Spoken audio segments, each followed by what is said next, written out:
name is Peter Parker, and I am Spider-Man. For a longtime fan, we can honestly say that while Ultimate Spider-Man might not reach the heights of Spectacular Spider-Man, it adds elements that the Spectacular missed.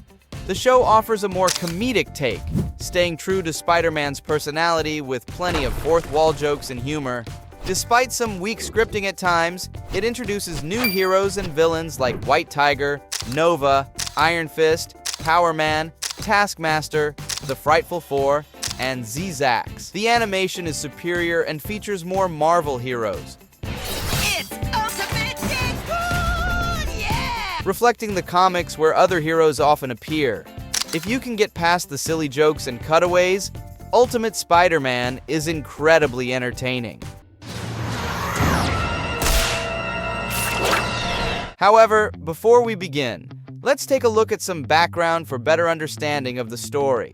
Peter Parker has been Spider-Man for 1 year. He has saved lives and fought supervillains, but he is still learning how to be a superhero. Much to his surprise, Nick Fury of S.H.I.E.L.D. offers Peter the chance to train and become the Ultimate Spider-Man. However, Peter must first learn to work with a team of 4 fellow teenage superheroes: Nova, White Tiger, Iron Fist, and Power Man. With that, let's get right into it. Season 1. In Times Square, J.J. Jameson calls for Spider-Man's arrest while Spider-Man swings through the city and saves a police officer from a crash with his web. The officer thanks him and Spider-Man encounters Trapster, an old enemy. Oh, great. The Trapster. Breaking the fourth wall, Spider-Man recounts their past clashes and labels Trapster more of a cheap pickpocket than a supervillain. Trapster uses his glue pistol, but Spider-Man counters and creates an explosion that leaves Trapster glued and defeated. After the battle, Nick Fury approaches from the S.H.I.E.L.D. helicarrier, Nick Fury, Director of S.H.I.E.L.D. scolding Spider-Man for collateral damage and mentioning Captain America's efficiency. Fury reveals he knows Spider-Man's identity and recalls Uncle Ben's advice about responsibility. Fury wants Spider-Man to become the Ultimate Spider-Man, and demonstrates his point by effortlessly arresting Trapster again. Spider-Man swings away, but Norman Osborn, watching through a camera, plans to use him to create super soldiers with Dr. Octavius, stating, I'll inform our remaining allies to begin Phase 2. At Midtown High, Peter meets his best friend Mary Jane Watson, Sure. I hate to lie to MJ. Mistake! who is unaware of his secret and wants to work for Jameson. However, Peter lies about being late. Afterwards, Harry Osborn shows up and reminds Peter of their first meeting, and Harry's father, Norman. Meet Harry Osborn. Rich, he's handsome. Dad, this is the kid I told you about. The one who's always getting beaten up. Flash Thompson, Peter's childhood bully, stuffs him in a locker, That Sasquatch loping toward me is our Flash Thompson. Catch you next fall. but he is released by Stan the janitor. In the cafeteria, Peter's spider sense tingles, and he saves MJ and Harry from a collapsing wall. The Frightful Four, the Wizard, Claw, and Thundra, minus the Trapster, threaten to destroy the school if Spider-Man doesn't appear. Wizard mentions Trapster's tracer on Spider-Man, but Peter starts a food fight, changes into Spider-Man, and joins the battle. Wizard informs Osborn they found Spider-Man while Claw targets MJ, but Harry saves her and gets hit. Spider-Man kicks Wizard into the corridor, where Flash, a fan, offers help. Spider-Man tells Flash to hide in a locker to surprise the villains. Spider-Man hides in the vents, but the villains flee upon hearing sirens. As Peter, he watches Harry being taken to the hospital. At Aunt May's house, Peter recounts the events and realizes he needs to accept Fury's offer. At night, Spider-Man arrives at the helicarrier, disables security systems, and is surrounded by guns. Fury deactivates them, and Peter declares, Ultimate Spider-Man reporting for duty, sir! Fury welcomes him to S.H.I.E.L.D. On S.H.I.E.L.D.'s helicarrier, Spider-Man trains with robot soldiers, I'm gonna land on the superhero wall of shame for dying 10 minutes after joining S.H.I.E.L.D. I really thought he'd make it. while Nick Fury watches, amused. Iron Fist and Power Man are hopeful about Spider-Man, but Nova and White Tiger are doubtful. After Spider-Man defeats the robots, Fury gives him a parachute test, and Spider-Man uses a web parachute to save himself. The next morning, Peter visits Harry in the hospital and leaves him homework.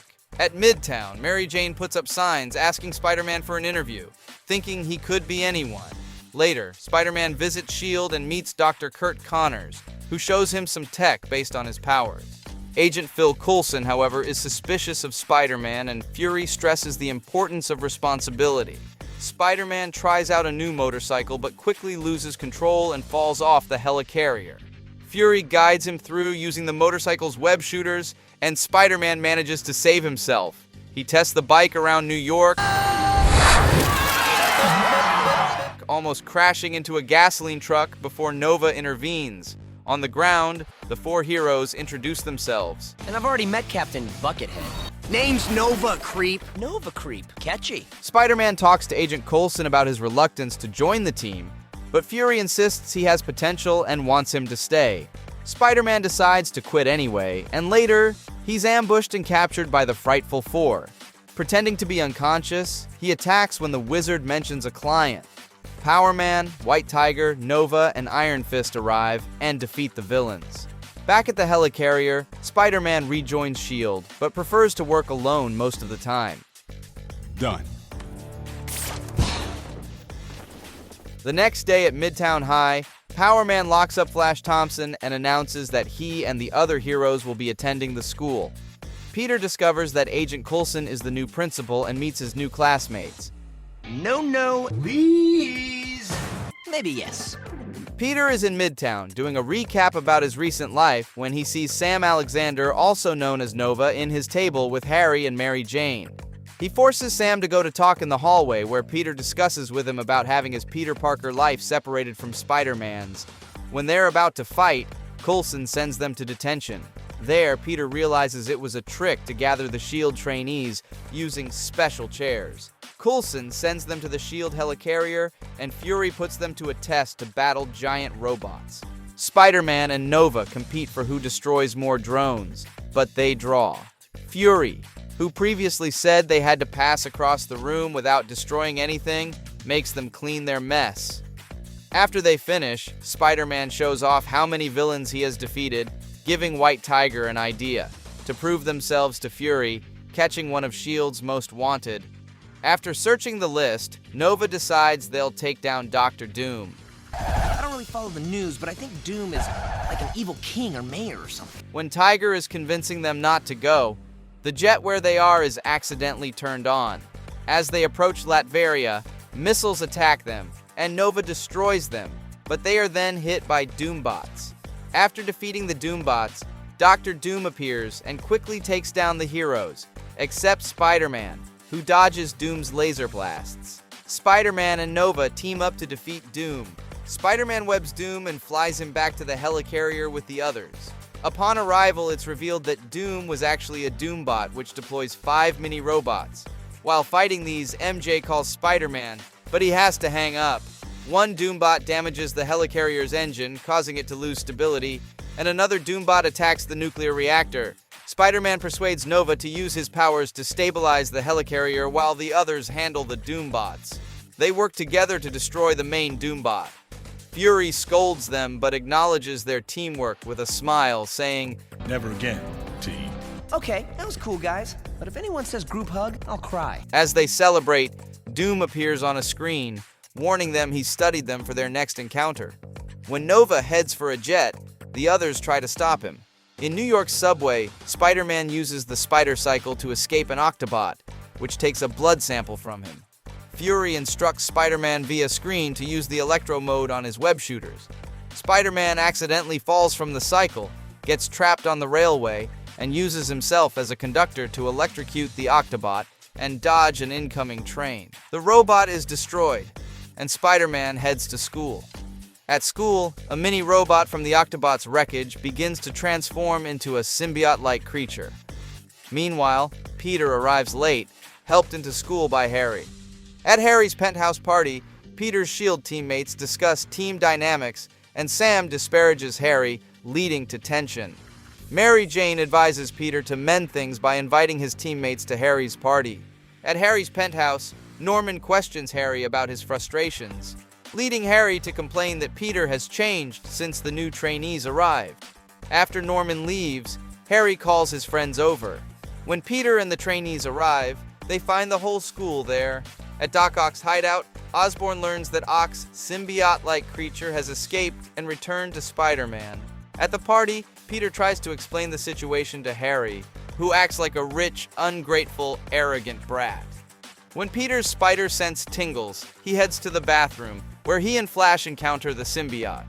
The symbiote bonds with Flash, causing chaos at the party. Spider-Man, aided by Nova, battles the symbiote, which eventually attaches to Nova. They end up crashing through a window and land on a rooftop with the other trainees. Power Man becomes bonded with the symbiote after freeing Nova. He then knocks out Iron Fist and White Tiger. Spider-Man uses electrowebs to damage Power Man but fails to remove the symbiote.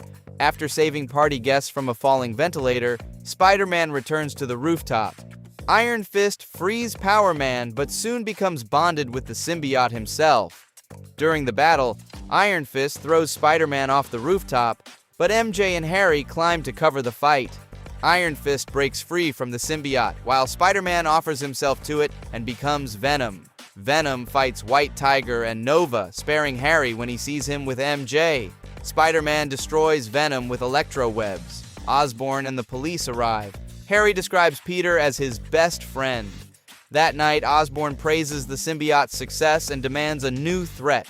Harry finds a piece of the Venom symbiote and stores it in a bottle. Spider-Man battles the living laser in Times Square, causing some screen damage. The living laser attacks from a neon sign, but Luke Cage and the trainees rescue Spider-Man.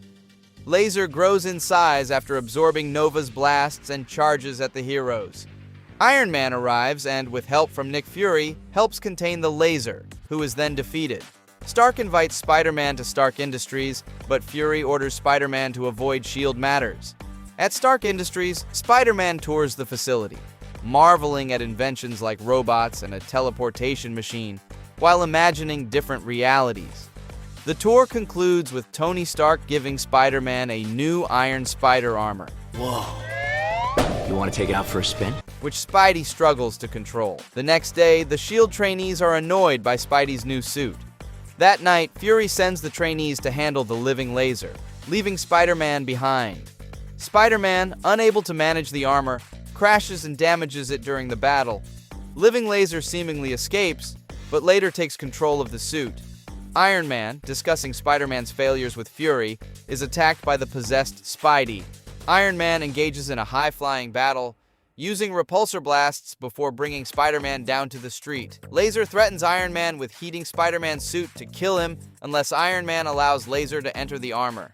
Iron Man reluctantly deactivates the firewall, but Spider-Man knocks him out and teleports into the armor, flying away. Back at the helicarrier, Spider-Man repairs his suit and tells the trainees they'll fight Laser using the armor's capabilities. At Stark Industries, Laser attempts to access top-secret files.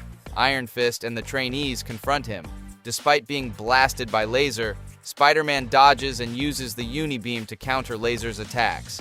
Power Man brings down Laser, while Spider-Man uses his armor to find a security failsafe, an electric discharge that could disable Stark's brain, but Jarvis advises against using it. In the battle, Power Man and White Tiger struggle against Living Laser, who also attacks with missiles. Iron Fist protects Nova and himself by using his powers. Spider-Man confronts Laser and activates a failsafe, allowing Iron Man to expel Laser from the armor. Spider-Man suggests using a teleporting machine to banish Laser. As Iron Man lures Laser to the machine, Spider-Man hesitates but eventually turns it on, sending Laser to another dimension where he is attacked by Thor. Spider-Man later admits to Stark that he's not ready for the Iron Spider suit. At the helicarrier, Fury reveals an upgraded Iron Spider suit that can turn into a backpack. Spider-Man struggles with it, causing a mess, while Fury leaves him to clean up. Dr. Octopus uses Batroc the Leaper as a diversion to film Spider-Man. As Spider-Man is being filmed, Dr. Octopus shows the footage to the Taskmaster, who calculates Spider-Man's precise movements and is sent to go find him. As the city is convinced that Spider-Man attends Midtown High, the Taskmaster heads there. He critically injures the school's gym coach by flinging him with a spring off the football field and fills in as the substitute. When the class he feels has Spider-Man involving Danny, Harry, Flash, Ava, and Peter himself comes to him, he makes them go through an obstacle course. Every time one goes through it, he compares their results to that of Spider-Man. Each person who fulfills the requirements is to meet with him at a specific time. To protect his identity, Peter intentionally bloops the course. In the end, Danny, Harry, and Flash are chosen to meet with the coach, much to Ava's annoyance. When those chosen find themselves in trouble, Spider-Man and White Tiger go to investigate. There, Danny shows himself as Iron Fist, and thus not Spider-Man. Harry and Spider-Man are shown together, so the Taskmaster assumes Spider-Man is Flash. As Flash hides in Peter's locker, Spider-Man and White Tiger fight the Taskmaster, only to discover he can copy their abilities. As the Taskmaster, who is revealed as their gym teacher, flees to the gym, Spider-Man gets some night vision goggles in the shape of his mask, and he and White Tiger swap their gadgets to confuse the Taskmaster. By turning off the gym's lights, they manage to subdue the Taskmaster and reveal that Flash is not Spider-Man. Ava then praises Peter for abilities she initially underestimated. Mary Jane told her friends she was interviewing Spider-Man for a video competition that could get her a position at the Daily Bugle. Sam asked Peter how she got the interview. Peter shrugged his shoulders, and Harry told Mary Jane he was impressed, but asked her how she got an interview with him. She tells him she could not reveal her secrets. During the interview with Spider-Man on a rooftop, he takes her for a short ride web-slinging. She told him that it was incredible, and asks him to reveal his identity. He takes off his mask, but another mask is revealed underneath. Mary Jane then realizes Manhattan is being attacked by the Hulk. Spider-Man took her down with him, and he briefly tried to battle the Hulk, who called Spider-Man Bugman-y. Hulk not fighting Bugman. Bugman? Now that's just insulting. Mary Jane dropped her camera, and Stan the janitor picked it up and told her it's not safe for her to be there. The Hulk revealed that he was not attacking Manhattan and is trying to save it from Energy Man Saab.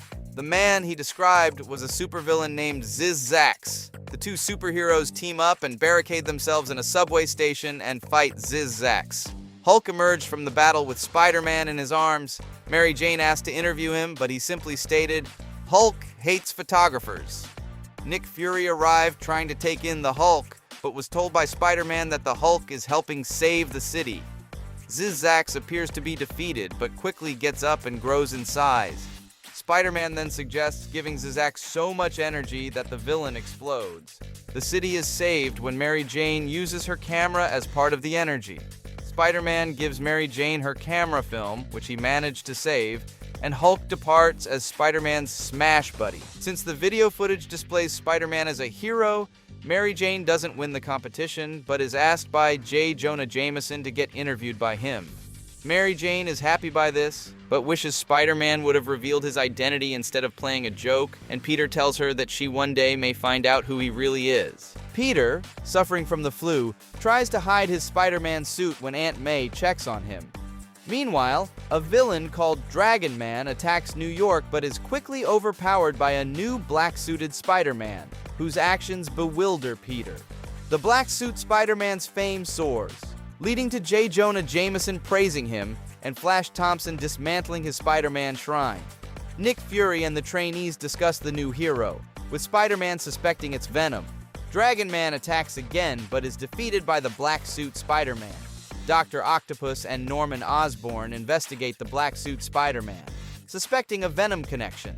Harry reveals to Peter that he is the black-suit Spider-Man, seeking Norman's approval. Peter warns Harry about Venom's dangers, but Harry dismisses his concerns. Harry attempts to tell Norman, but he brushes him off rudely. Spider-Man spies on the black-suit Spider-Man when Nick contacts him accusing him of hiding something. The web-swinger lies and gives chase to the black-suit Spider-Man.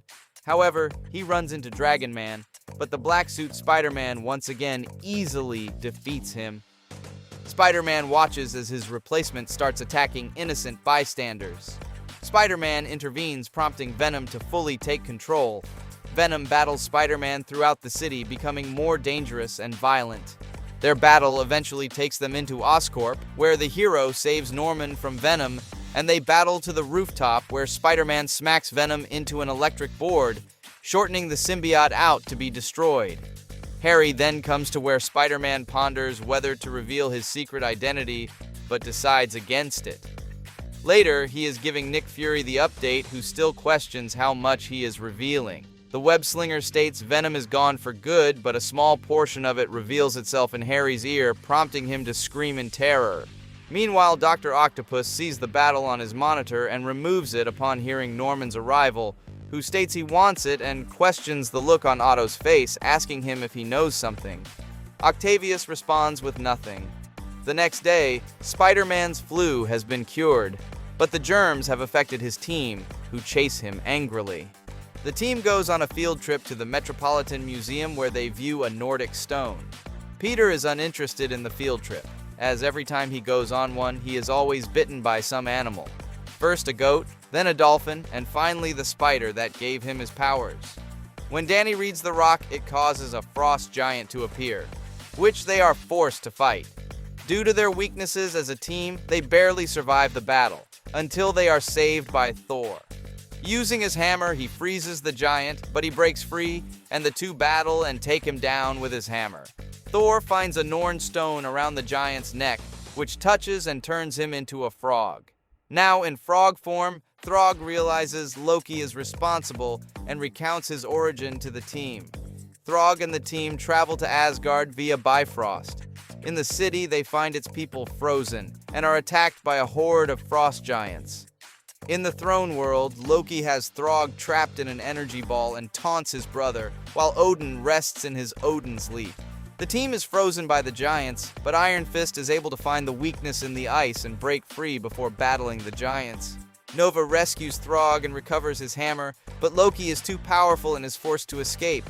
They travel to Nidavellir, the realm of the dwarves, and meet with Atri, the master forger. They request his help to create weapons to defeat Loki. Atri refuses, saying that Thor never thanked him for Mjolnir. Spider-Man tells Throg to apologize, and he reluctantly does. Atri then gives the team weapons to fight Loki. The weapons use their shortfall as strength. White Tiger has a mystical bow that can only work when she ignores other distractions.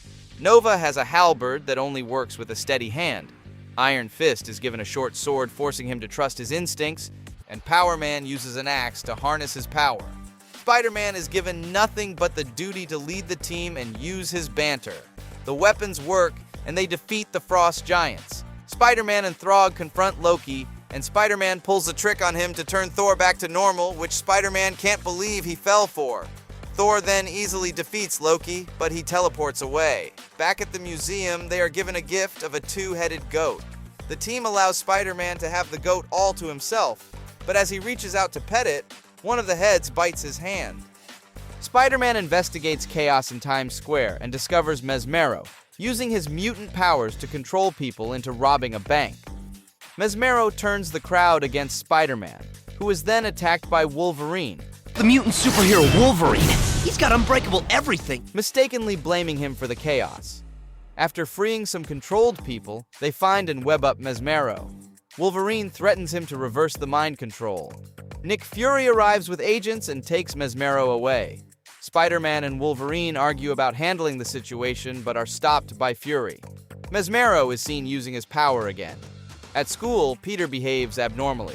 The team, except Ava, bothers him for homework, and Flash tries to steal his lunch until Coulson intervenes. In English class, Peter falls asleep and wakes up in Wolverine's apartment, now in Wolverine's body, retracting claws uncontrollably. Logan, in Peter's body, confusedly leaves class, even flirting with Mary Jane Watson, causing laughter. Peter's phone rings with Logan on the other end, revealing the body switch. Sabretooth attacks Peter in Wolverine's body, who accidentally stabs himself in the chest. Peter escapes, but is followed by Sabretooth, who is then hit by a bus, allowing Peter to escape despite stabbing himself in the leg. The team confronts Wolverine in Peter's body, who calms down after meeting Mary Jane and finding the spider suit. Confronted by Flash, Wolverine throws him to the ground and attacks him. Peter finds Wolverine with Sabretooth tracking them.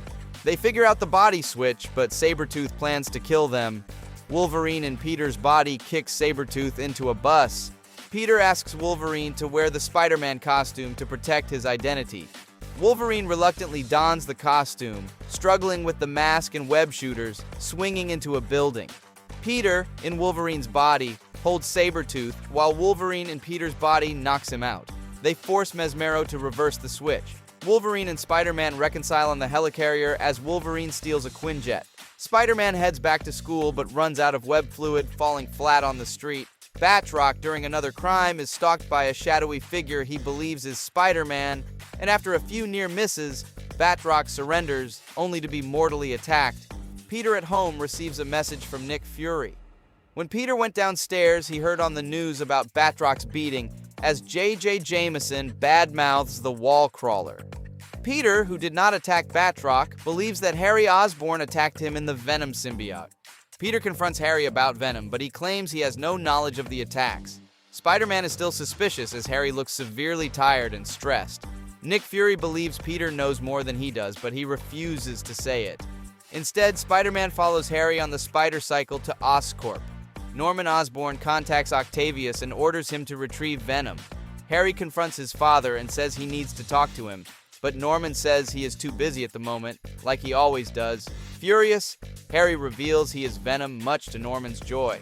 Spider-Man crashes through the window trying to save Norman when he is thrown out the window, but he is saved by Spider-Man just as his security arrives, and he thanks Spider-Man for the rescue. On the helicarrier, Nick Fury briefs the team on the search for Venom, but Peter hides the identity of the host. Nick then pulls him from the assignment, so Peter goes at it solo, as he knows the team will kill Harry if they go after him. At Oscorp, Venom attacks the building, hunting for his father. Peter, in the meantime, traps the team in the shield tunnels before going after Venom. Venom finds Norman, who tries to speak with his son, but he just attacks his father. The team eventually arrives and attacks the creature, but Spider-Man tries to protect his friend trapped by the symbiote. Venom is then blasted through the floor as Norman scorns the team for being on his property. Back at school, the team gets in Spider-Man's face on what happened while fighting Venom, saying that he has to reveal his knowledge or else lose their trust in him forever. Reluctantly, he reveals the host is Harry. The team seems indifferent to this until they are interrupted by Fury, and the team keeps the host's identity a secret.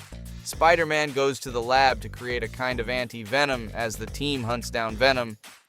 Venom comes to the school hunting for Spider-Man as they try to hold him at bay. Spider-Man creates the antidote and is chased by Venom to battle on the rooftop. He is then struck by lightning, freeing Harry slightly. Using this chance, he injects the anti-venom, freeing Harry. Harry was then taken to hospital where his father is at his bedside. Norman speaks with Spider-Man but sends him away, much to his confusion. Back in Octavius's lab, he gives him Harry's blood sample. The team trains at the helicarrier, but Spider-Man stops the session and says thanks to the team for trusting him, and that now he can trust them. The team then decides to use a special training program they created called Squash the Spider, in which all of the robots used for the session attack Spider-Man. Spider-Man battles Whirlwind, but is defeated. Norman Osborn berates Otto Octavius, threatening to cut his project's funding unless he captures Spider-Man by sundown. Despite being a disabled shut-in, Octavius declares he will capture Spider-Man himself, which Norman mocks. Later, Octavius, now calling himself Doctor, surprises Spider-Man by yanking him off a roller coaster. During their fight, Spider-Man dubs him Dr. Octopus, Dr. Octopus! Catchy, huh? which annoys Octavius. He hints at Norman's involvement without naming him, frustrating Spider-Man. The fight leads to a hall of mirrors, where Octavius finally knocks Spider-Man out. Back at his lab, Octavius proudly shows Norman his success, but then hangs up, deciding he will determine Spider-Man's fate on his own terms. Inevitably, Spider-Man wakes up to having a blade whirring in his face. Using the blade, Spidey frees himself and their rematch begins. In it, it's revealed Otto has been wearing an earpiece that allows Norman to continue talking to him, despite having gotten hung up on earlier, resulting in the former demanding that Get out of my head! Stop tormenting me! Spider-Man responds by telling Octavius to tell him to show himself. During the scuffle, Spider-Man attempts to contact Fury, as opposed to actually beating Otto first. He resorts to webbing the latter's lung part of his suit, causing him to collapse and gasp for air. This doesn't stop the Doctor completely, though, as he resumes his attack on Spider-Man after Nick Fury has been contacted and Norman has started the destruction of the place. When the place floods, Otto is unable to get himself to safety and simply drift further underwater. Spidey winds up saving him, but nearly drowns as a result. Back at S.H.I.E.L.D., it's revealed that the lab was too damaged for anything to be learned, and there was no trace of Otto when they arrived. However, they do have part of one of his tentacles, which Spider-Man had apparently holding on to like his life depended on it. I'm Nova. I have a jetpack, and I don't even need it. When New York is in a mystical sleep, Spider-Man and Iron Fist seek the help of Doctor Strange. You can address me as Sorcerer Supreme. The demon known as Nightmare cast a sleeping spell over New York City. Doctor Strange enlisted the help of Iron Fist. He questioned Iron Fist's choice in bringing Spider-Man with him. Doctor Strange explained to them that it was the work of Nightmare and claimed that Faith had brought Spider-Man to be with them. He takes Spider-Man and Iron Fist to the Dimension of Dreams to confront Nightmare. Doctor Strange fought against Nightmare, his horse Dreamstalker, and his army of demons, who overpowered him. Doctor Strange starts to believe that he was too weak against Nightmare and lost his magical powers. He was convinced by Spider-Man that it was just a dream, and regained his powers. And together, they sealed Nightmare in a magic box. After they defeated him, Doctor Strange thanked Iron Fist and Spider-Man and reminded them to go back to Midtown High School before anyone figured out where they had gone. Peter Parker and Luke Cage scramble to finish their science project, which won't come easy when Juggernaut is attacking the city. He finds the awesome android in Doc Connor's lab on the S.H.I.E.L.D. helicarrier in brick form. It was found by Spider-Man for Peter and Luke to use in a science fair project. Before the science fair begins, Awesome Android comes to life and starts eating everything. Phil Coulson states that it is an artificial intelligence and that it eats inorganic matter to increase its growth. Awesome Android swallowed Phil Coulson, who emerged with his clothes dissolved during Awesome Android's ingesting of him. Awesome Android then goes on to eat up much of the city.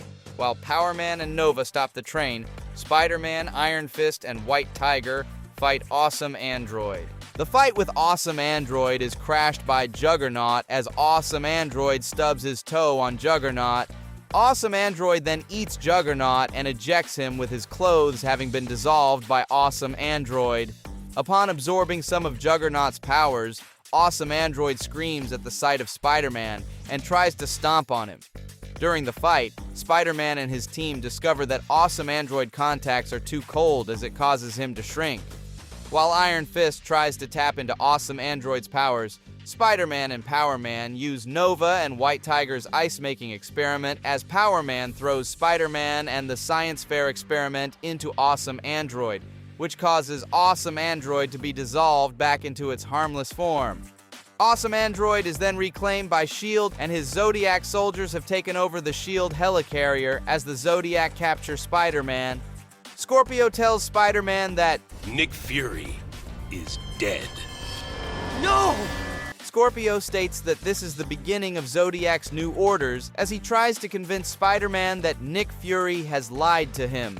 When Spider-Man made a comment about Scorpio's outfit making him look fat, Scorpio orders his soldiers to destroy Spider-Man. When Spider-Man falls into the helicarrier, Scorpio orders his soldiers to find Spider-Man and make sure he doesn't get off the helicarrier. While locating Nick Fury's secrets, Scorpio tells Ares to find the secrets and then set the helicarrier to self-destruct. Upon hearing Spider-Man's voice in the air vents, the Zodiac soldiers prepare to fire on the vent that Spider-Man is in as Scorpio hears him. Scorpio then orders his soldiers not to fire on the console. Scorpio then uses the Scorpio key to attack Spider-Man only for him to escape into the air vents. After learning that Spider-Man is topside, Scorpio sends the Zodiac soldiers topside. Nick Fury dives the helicarrier into the ocean as Nick Fury fights Scorpio. Upon Spider-Man confiscating the Scorpio key, Nick Fury defeats Scorpio and discovers that it is his brother, Max Fury. Scorpio escapes into the water as Nick Fury deactivates the self-destruct sequence. J. Jonah Jameson reports on the Beetle, a high-tech mercenary. Meanwhile, the team defeats Trapster with Operation Glue Stick, destroying his paste gun and trapping him. Due to this success, Nick Fury assigns them to protect Jameson on their first sanctioned S.H.I.E.L.D. operation. The Beetle plans to capture Jameson before his expose is released.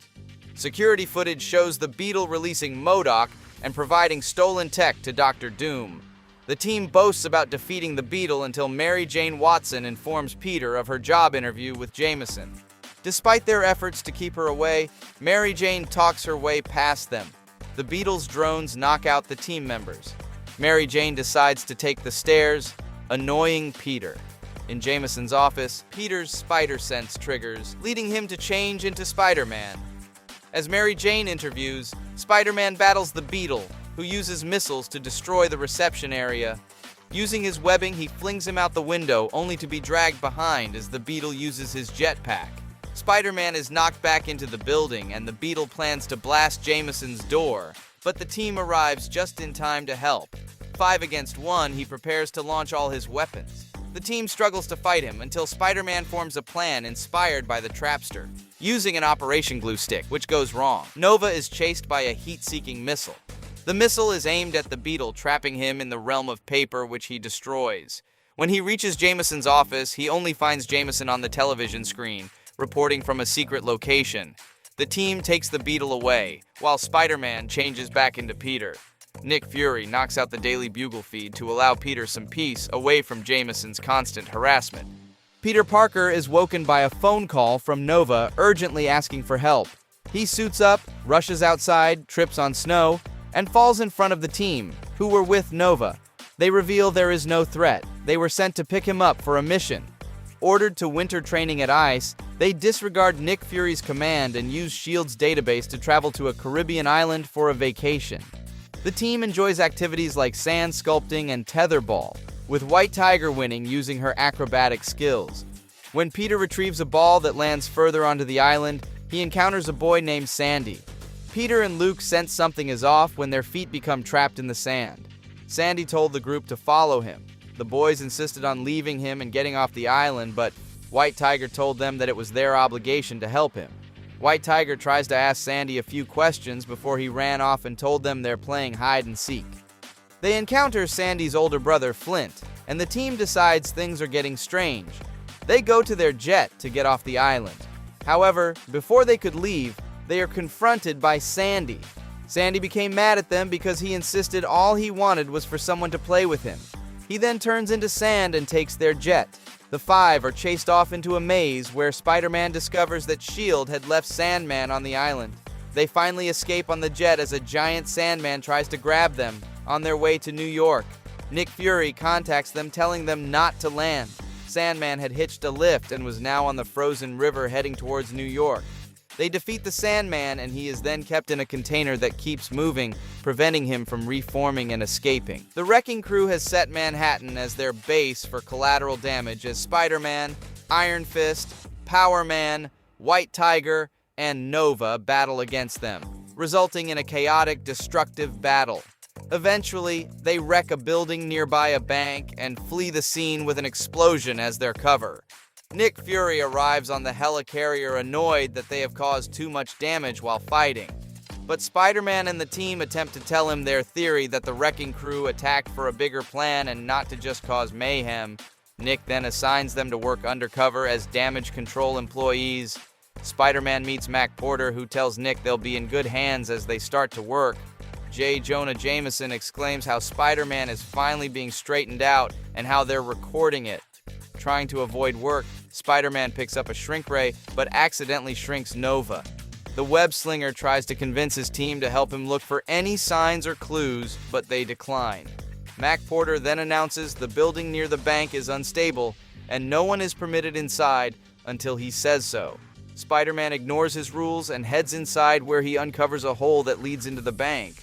Poking around, he discovers that all the money has been stolen until his team confronts him. Once again, Spider-Man tries to get his team to join him, but they decide to wait and play it safe, refusing to hear his theory of Mac being the true villain.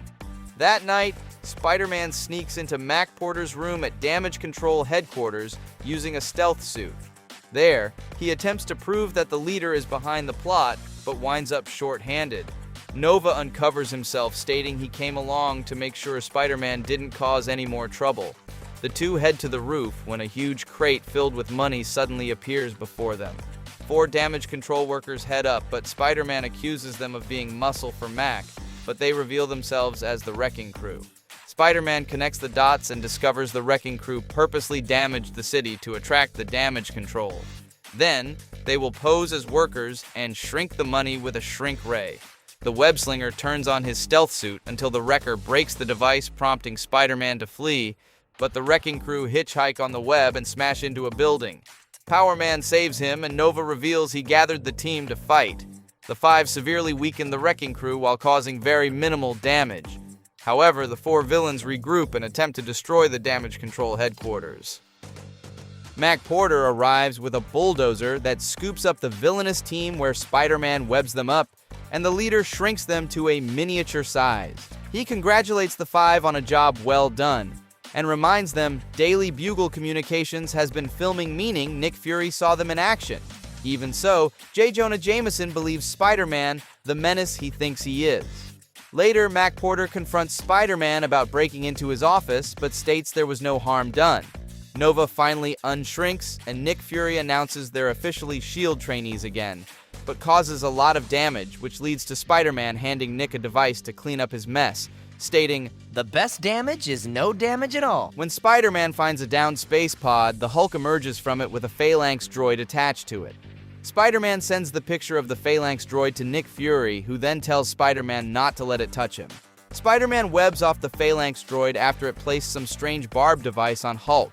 Before the phalanx droid can attack Spider-Man, it is crushed by Hulk. The barb device the phalanx droid placed on Hulk made him sick, causing Spider-Man to help him without letting Nick Fury know about this and keep him at his house without Aunt May finding out.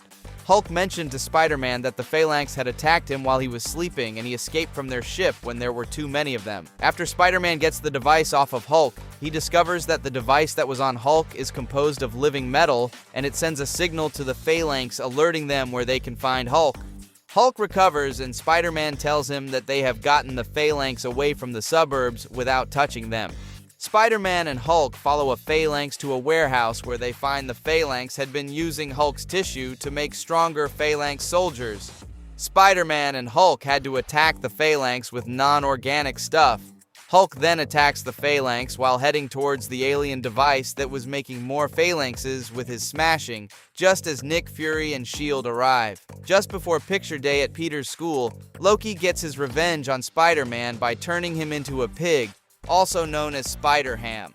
Loki disguises himself as a hot dog vendor in order to give Spider-Man an enchanted hot dog that turns him into a Spider-Ham as payback for Spider-Man ruining his plans. Just then, Asgard's finest hunters, led by Scourge, the Executioner, arrive and chase after Spider-Ham as part of the Great Boar Hunt. Thor comes to Spider-Ham's aid and guesses that Loki had done this to him. While running, Thor tells Spider-Ham that he must keep him alive until the hunt ends at sundown. Thor throws Spider-Ham and his hammer towards Midtown High School. Thor brings Spider-Ham to Agent Coulson, Power Man, Iron Fist, White Tiger, and Nova, just as Executioner and the other hunters arrive. Spider-Ham even tries to reason with the Executioner that he is not a real pig.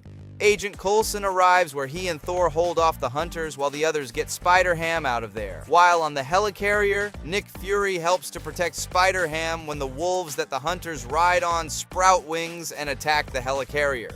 While Thor, Agent Coulson, and Spider-Ham's team fight Executioner and the hunters, Spider-Ham ends up calling out Loki and fights him. Not wanting his friends to sacrifice themselves for him, Spider-Ham fights the Executioner. Before the Executioner can land the killing blow on Spider-Ham, the sun sets, ending the hunt. Spider-Ham changes back to Spider-Man and punches Loki. Trapster fights Spider-Man at school where he grabs Mary Jane Watson. Mary Jane breaks free as Trapster continues the fight with Spider-Man. 1 week ago, it was shown that Principal Coulson had established Mary Jane's play on where Trapster mistakes Flash Thompson as Spider-Man during a museum robbery. Trapster manages to use his gun to trap Peter Parker under a museum statue when he gets Flash out of the way. After getting out, Peter Parker gets out of sight and uses his web shooters to help Flash fend off Trapster, who ends up retreating. Trapster attacks Flash on opening night, causing Peter Parker to don a duplicate Spider-Man costume in order to fight Trapster. This fight is brought to the stage in the midst of the Spider-Man play. Agent Coulson had to play along to keep the audience from going into a panic. It soon gets to the part where this episode comes in where Trapster grabs Mary Jane. Mary Jane breaks free as Trapster continues the fight with Spider-Man. Spider-Man flings Trapster through the wall and traps Trapster with his own paste gun. Flash later told the audience that Peter saved the night from an actual attack from Trapster. When Flash starts singing, Trapster begs Peter to take him to jail so that he wouldn't put up with Flash's singing. Peter and Harry have game night at the Osborn penthouse, as his father had to work late and could not take them to a baseball game. Peter's spider sense goes off, and there is an explosion coming from Norman's office. When they rush to check, Peter gets trapped downstairs, telling Harry he will go for help, giving him time to change into Spider-Man. When Harry enters his father's office, he finds him being attacked by Iron Man. Spider-Man arrives and tries to stop Iron Man, who is non-responsive. He then tries to shoot him with missiles, but dodges them all. In the distraction, Norman grabs an experimental machine gun and fires at Iron Man. During then, he uses an electro glove to disrupt the armor, allowing Spider-Man to punch him, knocking his head off, much to Spider-Man horror. The armor is revealed to be empty, so he travels to Stark Industries to find out what happened. When he arrives, he finds Iron Man battling his own armors. Working with Spider-Man, he takes them all out. They discover an Octobot hacking his system, which they try to follow but escapes through a vent. The Octobot returns to Doc Ock, who uses the arc reactor technology to build his own armor. The Osborn are taken to the helicarrier for protection, where they are called into Doc Connors' lab to view his regarding a piece of the tentacle. Doc Connors explained that it was created by Dr. Otto Octavius. Osborn reveals that Octavius was a former employee that died in an accident. Doc Ock reactivated the tentacle and attacked Osborn, but it was destroyed by Iron Man. Doc Ock, in his iron octopus armor, arrives and kidnaps both the Osborns. He takes them both to his secret lab and threatens Osborn. Spider-Man arrives in his iron spider armor and rescues his friends. He then battled the iron octopus, but before he could defeat Spider-Man, Iron Man arrives and blasts Doc Ock and is defeated due to his faulty arc reactor. Norman recovers Doc Ock's body and provides him the medical treatment he needs, with plans to use him again in the future. Iron Man thanks Spider-Man and agrees to another possible team up in the future. Spider-Man and the team having a friendly training session with Captain America on board the helicarrier. The living legend, the first Avenger, Captain America. Steve Rogers, by the way. He shows the young heroes how to fight, and that training and skill can beat any opponent with enough practice. When Coulson comes in to speak with Cap wearing a Captain America t-shirt, he is revealed to be his biggest fan and was shocked when he knew his name. He leaves his shield for the team to look at, stating that It's a weapon, not a toy. while handling Captain America's shield, Spider-Man accidentally throws it out of the window. He jumps after it as it hurtles through Iron Man's head and the city, taking out the Trapster on the way. The shield lands in the Latverian embassy, where it is found by Dr. Doom. Spider-Man is met by Captain America, who decides to try and sneak into the embassy and retrieve the shield before Dr. Doom has a chance to exploit it for his own nefarious purposes. They have to fight past lasers and a horde of Doombots, even a pack of Doom Dogs. Later, in the embassy, they learn that Doom had plans to attack various targets across the United States. Cap deactivates the Doombots using Doom's computers and goes after Doom, who is escaping in a craft on the roof. They are attacked by another pack of Doom Dogs and missiles. After a short battle, they web Doom's craft and smash it through the screen, but Cap is hit by his own shield. They land in Central Park, and Doom blasts the two heroes, who manage to dodge the attack. No longer on Latverian soil, he is forced to return the shield as a shield agent escorts him away. On the helicarrier, Coulson scolds Spider-Man for losing the shield, but when Cap asks Coulson to pass him, the shield accidentally flies out the helicarrier once more, and Spider-Man chases after it again. Spider-Man battles the Beetle in a fancy restaurant in Manhattan while his Aunt May watches. The Beetle fires a missile at her. But the full story is revealed with a flashback to the morning, during a meeting between Aunt May and Principal Coulson and secret shield handler Agent Coulson. The two hit it off, and which really annoyed Peter as his two worlds appear to be colliding. Peter is horrified when Aunt May goes on a date with his principal. Spider-Man stalks them to a restaurant and is freaked out when Coulson touches her back. Spider-Man does his best to disrupt the date by stealing food and calling him pretending to be Nick Fury. He then spills water on him and confronts Coulson in the bathroom about taking out his aunt. Things get even more complicated when the high-tech assassin, the Beetle, is out for revenge against Coulson. The Beetle fires a missile at Aunt May, but is deflected by Coulson using a tray, and the patrons escape. They battle the Beetle, who attacks with missiles, while Aunt May is escorted to safety by Coulson. Spider-Man throws a piano at the Beetle, and the fight leads outside. The Beetle then sets his eyes on Coulson again, but Spider-Man intervenes. The Beetle attacks Coulson, who shows his impressive fighting technique. He then disrupts the armor with a fork and smoke bombs in the restaurant to escape. In the meantime, he kidnaps Aunt May. Using the spider cycle, they track the Beetle to the USS Excelsior. They battle the Beetle on the ship, but before he can fire a missile, Aunt May escapes and uses the jet engine to blast the Beetle's armor off, allowing Coulson and Spider-Man to knock him out. He was then cuffed, and the Shield was called to take him away. Coulson reveals that he has only the best intentions regarding his aunt. Coulson escorts May home, but with Peter's approval, they continue their date. Peter and Harry celebrate their school success in Manhattan, but Peter is called away by Power Man and Norman by Dr. Octopus, leaving Harry alone. Spider-Man joins a fight against the Frightful Four at an Oscorp warehouse, which turns out to be a trap with a horde of Octobots. After destroying the Octobots, Spider-Man is captured and taken to Dr. Octopus's lab. The team contacts Nick Fury and follows a small robot. Doc Ock extracts Spider-Man's DNA, revealing the Venom symbiote's origin and its potential to combine human and animal DNA. Spider-Man escapes, destroys Doc Ock's life support, but is shocked by Norman Osborn, who reveals his role behind the attacks and his employment of Dr. Octopus. He then tries to remove his mask, but Dr. Octopus injects Norman with a genetic sample.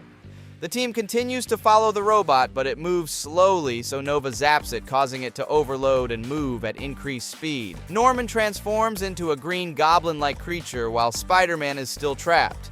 Dr. Octopus reveals that the origin of Spider-Man was down to a genetically enhanced spider created at Oscorp. The team arrives and battles Doc Ock just in time for the Osborn transformation to complete. The goblin creature, however, breaks Doc Ock's control and attacks him, tearing his suit apart. The team tries to escape through a tunnel, but they are electrocuted by the goblin. They try to fight the creature, but he knocks them all out except Spider-Man, who holds him at bay while trying to reach Norman inside. Spider-Man then uses the gauntlet against him, sending the goblin flying into the Oscorp building. The place catches fire, and S.H.I.E.L.D. arrives to help, but the goblin gets away. The team recovers in the infirmary as Nick Fury speaks with Spider-Man, who decides to go after the goblin alone. The Green Goblin attacks Midtown High, causing Spider-Man and S.H.I.E.L.D. to escort Harry onto the helicarrier for his protection. However, the Green Goblin tracks down the helicarrier, launches an assault, and sends it crashing into the sea. As the ship sinks, Spider-Man tries to save Harry and convince him that his father has turned evil. The Green Goblin manipulates Harry into calling out the Venom symbiote and teaming up with him to destroy Spider-Man. Later, Spider-Man manages to free Harry from the symbiote and rescues him, Nick Fury, and several S.H.I.E.L.D. agents. When the ship explodes, Nova, White Tiger, Iron Fist, and Power Man are devastated, believing they've lost Spider-Man and their home. They are overjoyed when Peter Parker survives and offers his friends a place to live with him and Aunt May, creating a big, loving family. Season 2. The team lead by Spider-Man battles Dr. Octopus in his warehouse base. During the fight, they are rescued by Nick Fury and a group of S.H.I.E.L.D. agents who blast Doc Ock unconscious and retrieve the suitcase. Peter is supposed to rush home just in time for Aunt May to get home. The team now lives at the Parker house, leaving no space for Peter. He went to Dr. Connor's lab for some space, where he has been upgrading his web shooters.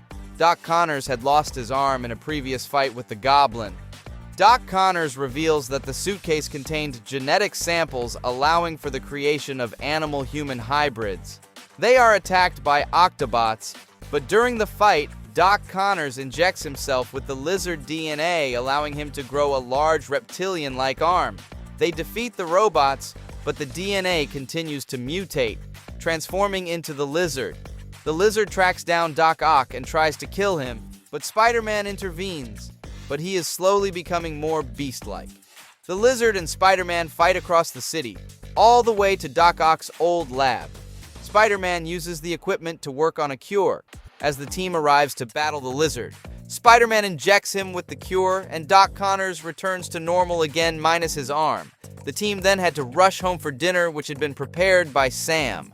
Spider-Man battles Electro, And this guy over here, that's Electro. a costume villain with electricity-based powers.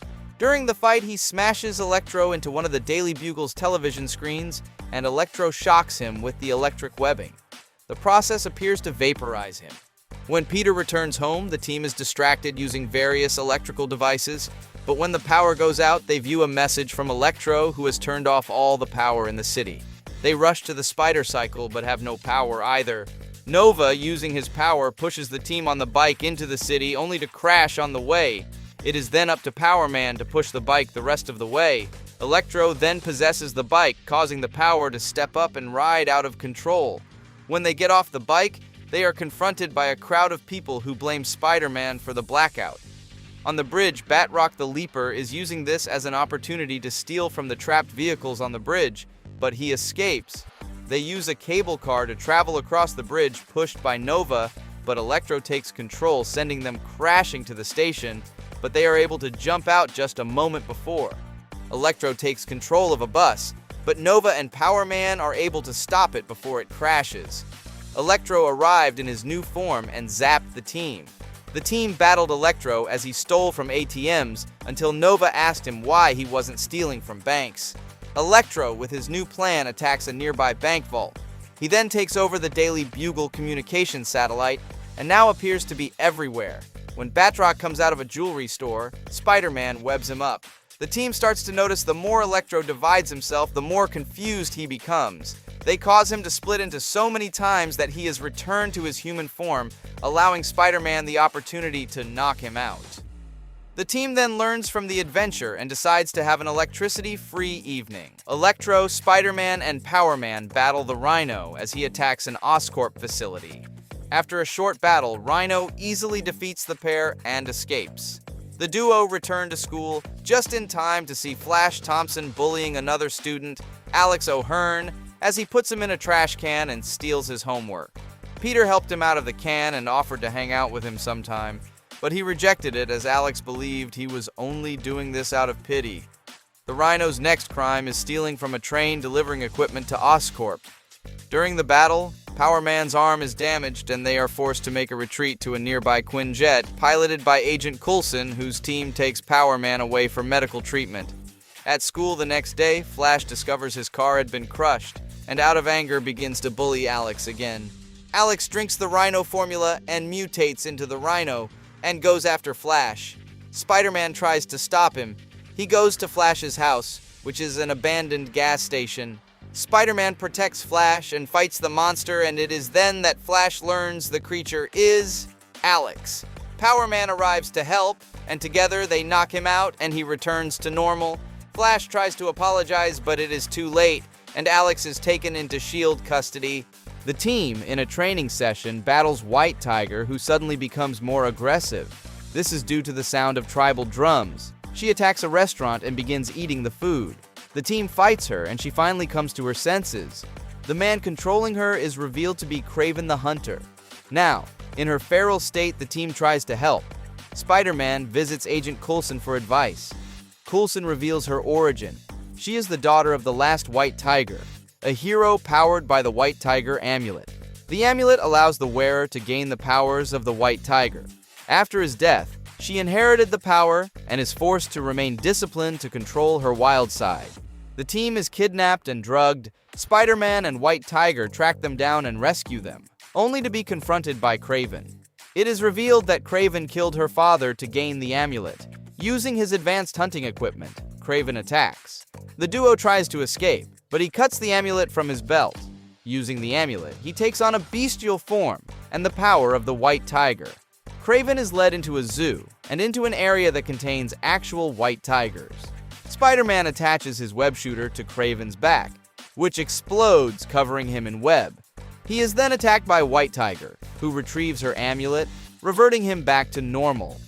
Before White Tiger can attack Kraven, Spider-Man recounts his own story of revenge after the death of Uncle Ben. Kraven, using an energy dagger, breaks his way through the webbing but is knocked out by White Tiger and Spider-Man. Spider-Man travels to New Jersey on his spider cycle to see the construction of the new Tri-Carrier. The team has been living at Aunt May's house since the helicarrier's destruction. The site is attacked by the Beetle out for revenge. He and Spider-Man fight. He escapes when Fury and backup arrive. Nick Fury teams Spider-Man up with a former S.H.I.E.L.D. agent and Avenger. You know Hawkeye, I assume. Who doesn't? Now working together, each tries to show off their technology and skill when they hear the word of the Beetle. They raced across the city only to be attacked by a Beetle drone. They take them out only to be confronted with the real Beetle. They try to take him out but are bound together with Hawkeye's adhesive arrow. They barely dodge his missiles, but the Beetle escapes and is forced to get a cab to Jersey, much to the annoyance of the cab driver. At the construction, the Beetle is planning to destroy the Tri-Carrier. Now free from the adhesive binding them thanks to Beetle's laser, they are able to take him down, and he is taken away by S.H.I.E.L.D. After working together, the two heroes developed a grudging respect for each other, but when they high-five, Spider-Man web shooters explode, binding them together again. The Goblin returns and attacks Spider-Man as he rides his bike through the city, throwing pumpkin bombs from his Goblin glider and destroying a building. The team arrives, and Power Man helps steady the building. Peter meets with Harry and gets a ride in his limousine, but the Goblin attacks them, targeting Peter. The Goblin takes Peter to his secret lab and injects him with a version of the Venom symbiote. This new version takes over Peter's body and starts destroying the lab, impressing the Goblin, who calls it Carnage. The Carnage symbiote then goes to Harry's apartment and attacks the team. Harry confronts the creature and bonds with the symbiote, becoming Venom once more. Venom goes to the Goblin's hideout to confront his father with Spider-Man close behind. Venom attacks his father, allowing Spider-Man to slip away and return as Peter. Peter begs Harry to give up the symbiote, and Harry rejects the creature. As the Goblin is about to attack, he begins to suspect that Peter Parker is Spider-Man. But Iron Fist, dressed in Spider-Man's suit, intervenes and attacks. The lab is destroyed, and the Goblin escapes. Iron Fist returns the costume as Harry deals with his father's rejection. Spider-Man battles the criminal known as Grizzly, a man in a mechanical bear costume. After a short battle, Spider-Man throws him off a roof into a dumpster surrounded by police. When returns home, he learns that Aunt May has gone away and the team is planning a party at the house. Peter informs the team that they are being watched by S.H.I.E.L.D., so Nova and Peter go to the basement to deactivate the system. While doing so, the security system activates and turns the house into a death trap. Nova and Spider-Man battle a robot in the basement.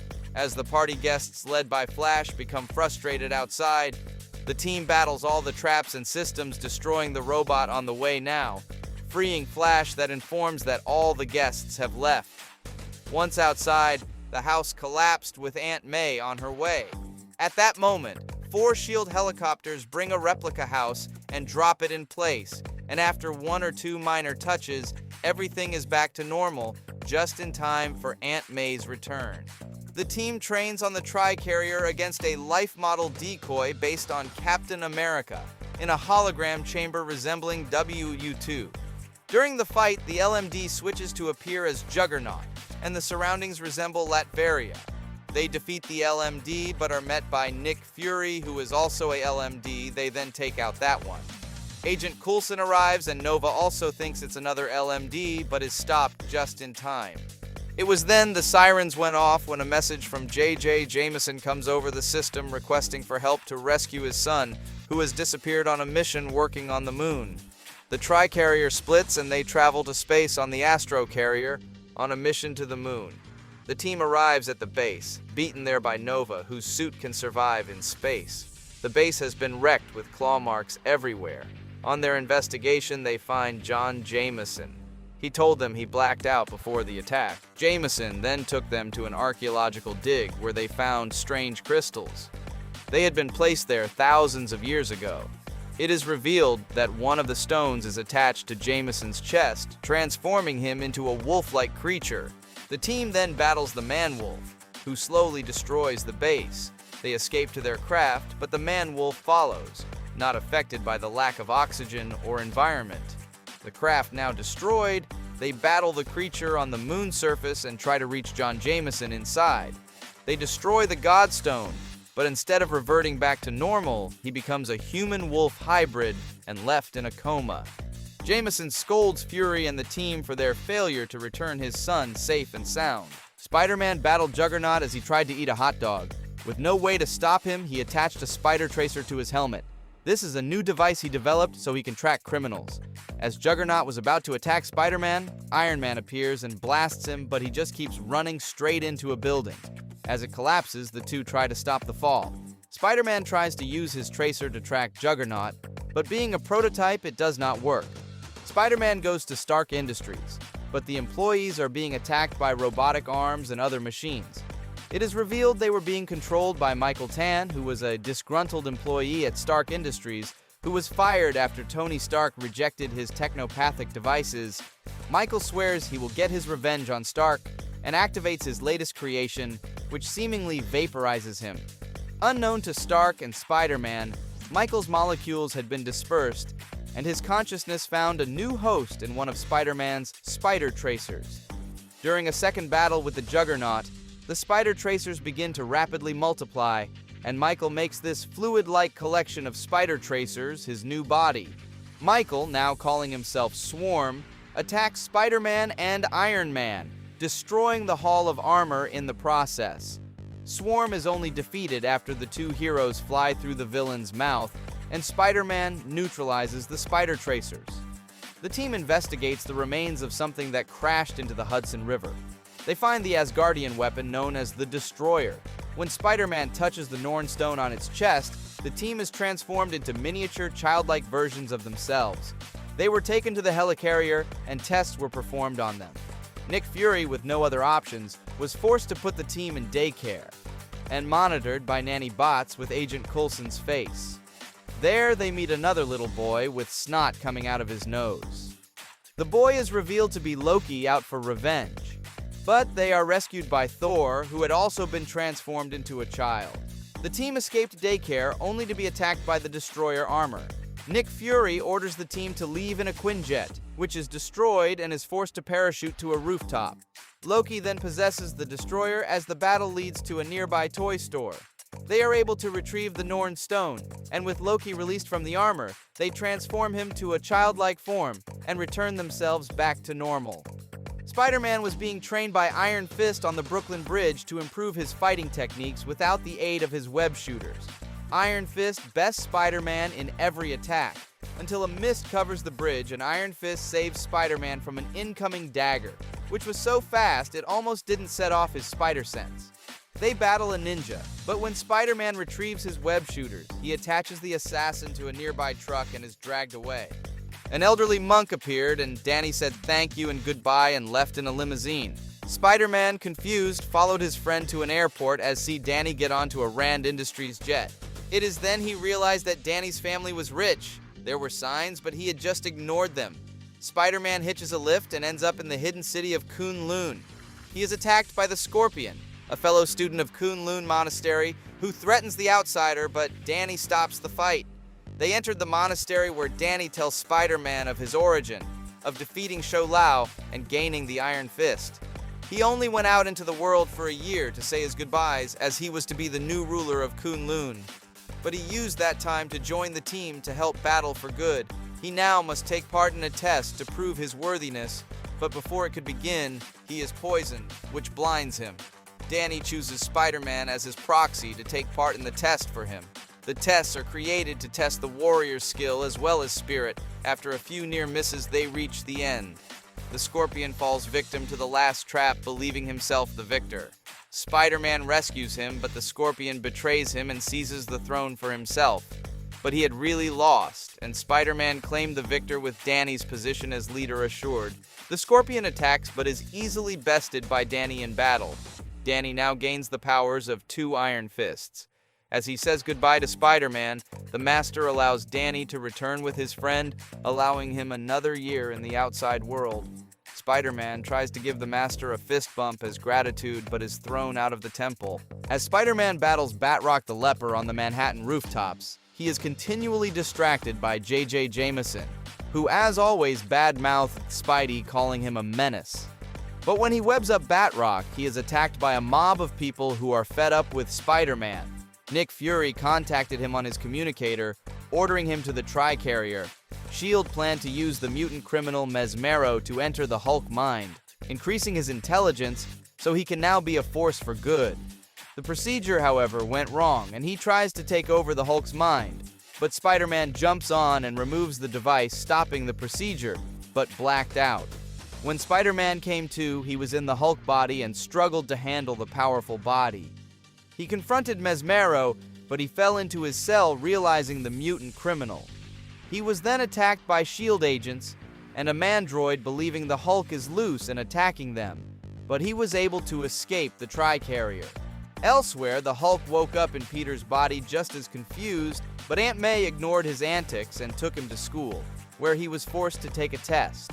Peter tries to contact Hulk in his body via a payphone, but he is attacked by the Thing. The pair battled, causing destruction throughout the city. White Tiger takes the Hulk in Peter's body to the roof of the school and puts him in the Spider-Man costume.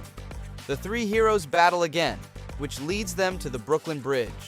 Mesmero, in a cab trying to escape the city, used his powers to control the Thing.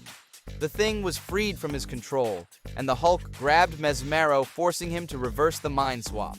Then, S.H.I.E.L.D. arrives to take down the Hulk, but he escapes, but appears to have gained a new level of control and mildly increased intelligence. On a dark and stormy night, Peter, MJ, and Harry stay behind after school to catch up in chemistry due to Peter being absent from so many classes. The only other people left are Principal Coulson and Stan the janitor. The storm knocks out the power. Stan comes to the chemistry lab to check on the students. Stan tells them of the strange noises he has been hearing at the school behind the walls at night. Principal Coulson arrives to tell the students to go home. But when they go into the hallway, all they find in the dark is one of Coulson's shoes. The noises are revealed to have been made by the lizard who raided Midtown High to steal equipment from the school, with Principal Phil Coulson in the process. Stan tells people to go for help, which gives him time to put on his Spider-Man suit. Lizard attacks Spider-Man in the dark, only for Stan the janitor to end up fending off Lizard.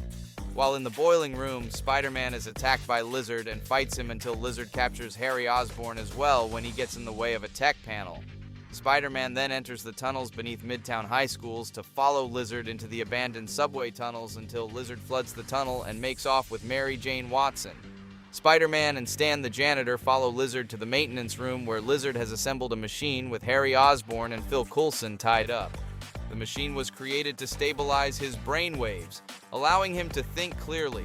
While Spider-Man fought Lizard, Stan the janitor rescued Mary Jane from the flooding hole.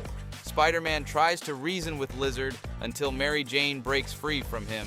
While Stan the janitor holds off Lizard, Spider-Man works on the machine, which ends up driving the Lizard part of Dr. Connors out. Spider-Man fights Lizard until Stan the janitor tells him to go on ahead while he holds off Lizard. Stan the janitor takes out Lizard, who manages to escape. The next day, Stan the janitor assures Peter Parker that Spider-Man will one day catch Lizard and restore him to Dr. Connors. He also reveals that he knows he is Spider-Man, as he was one of the first S.H.I.E.L.D. agents and responsible for thinking of the acronym Strategic Homeland Intervention Enforcement and Logistics Division. While web-slinging through New York in the rain, Spider-Man discusses his life, but gets splashed with water by a speeding taxicab. He is interrupted by another person who is also able to break the fourth wall, Deadpool. He fights a group of ninjas in an alley, continually making his own sound effects, but easily defeating his opponents, taking one of them out with a wedgie.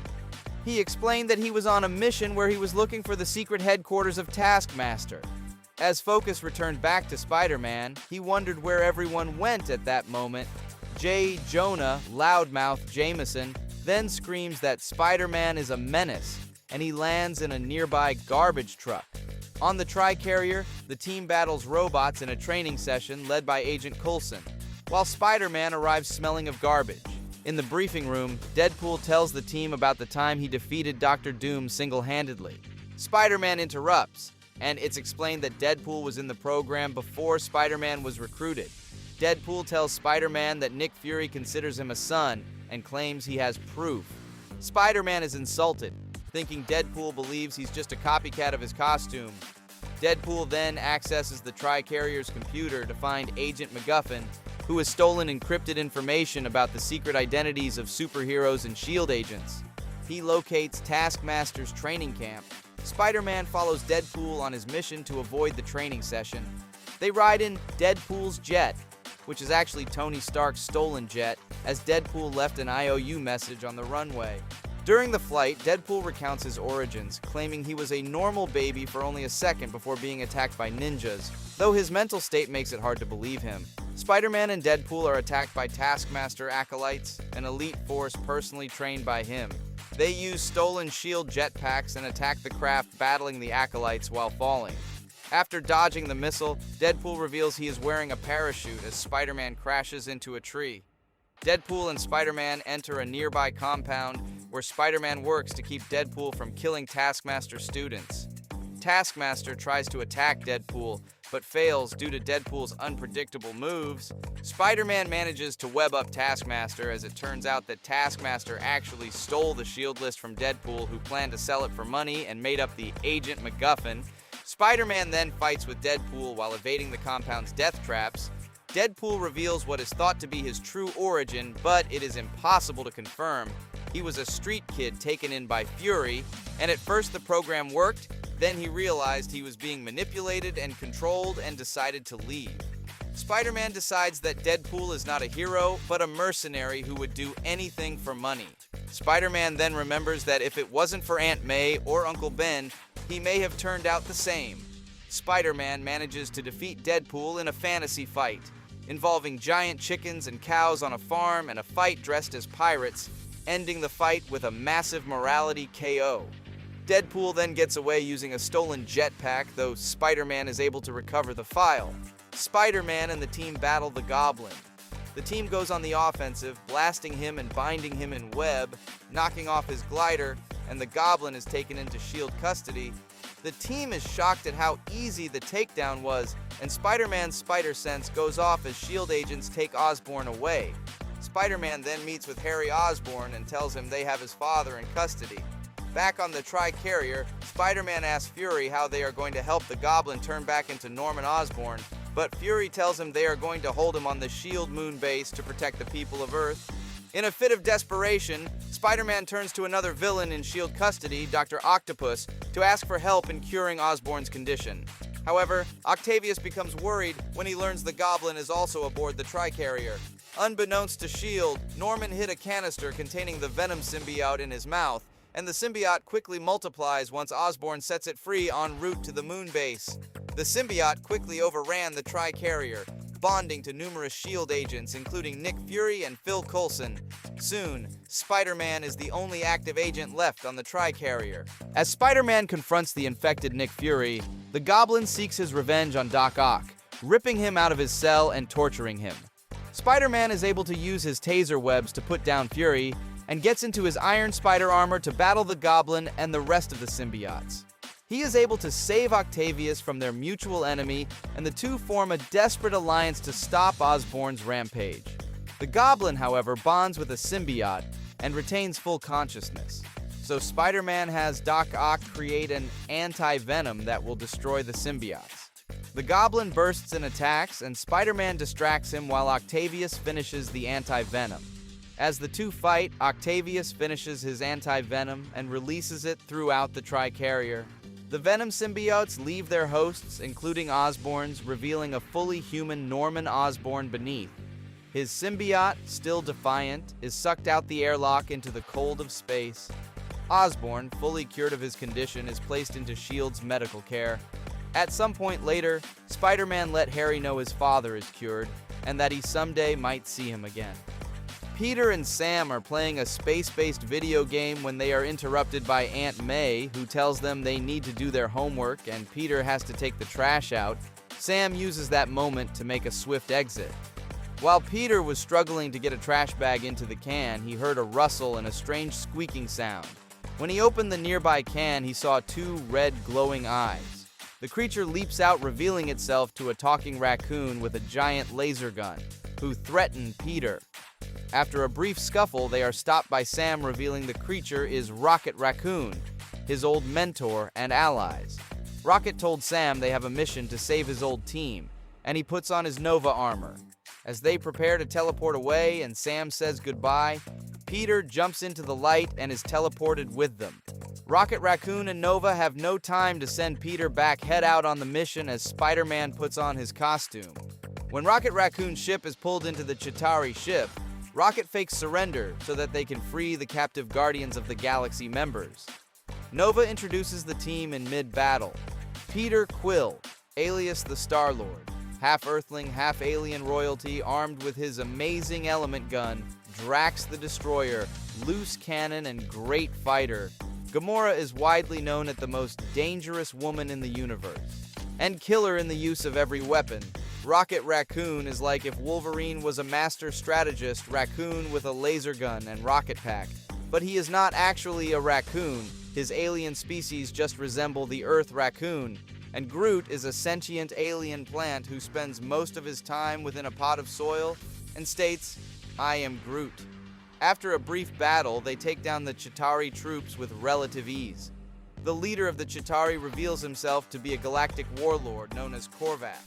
Afterwards, Spider-Man discovers that the Chitauri are planning to destroy the Earth as it is home to many heroes such as the Avengers, Fantastic Four, X-Men, Doctor Strange, the Hulk, Howard the Duck, and Devil Dinosaur.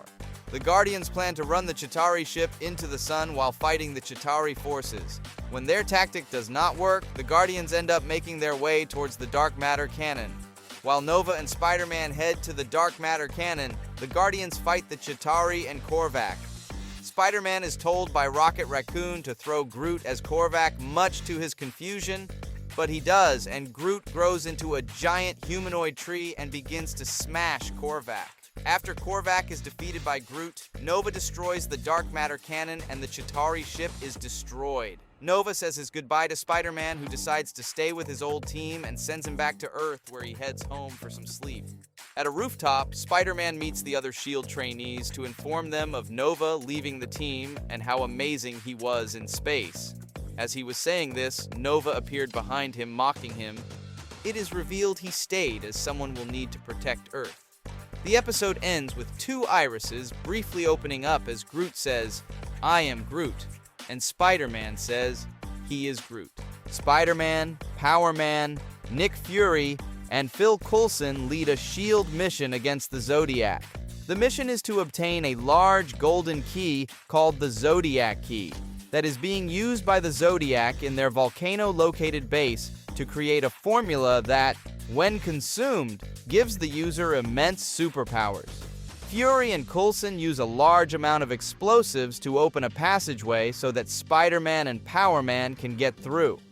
The two heroes go into the base's surveillance room to locate the key. Spider-Man finds it and asks Power Man if he found anything else. To both of their shocks, Power Man discovers his own parents, Walter and Amanda, working on the formula.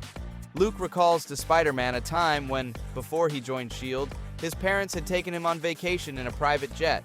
But it was really a mission for S.H.I.E.L.D. to escort the same formula Zodiac is making in the present. Scorpio attacked the plane and confronted Walter, while Amanda gave a confused Luke the formula and got him to escape the plane.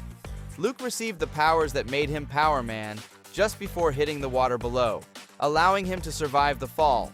But shortly afterwards, the plane mysteriously exploded in mid-air, causing everyone to think that Luke's parents were dead. Luke was soon rescued by S.H.I.E.L.D. and then joined their program. Worrying about his parents' welfare, Power Man runs off to look for them. Spider-Man goes after him to try and change his mind, but he refuses. So Spider-Man goes for the key alone. He quickly finds it, but as he takes it out of a slot, the ground around him starts to crumble.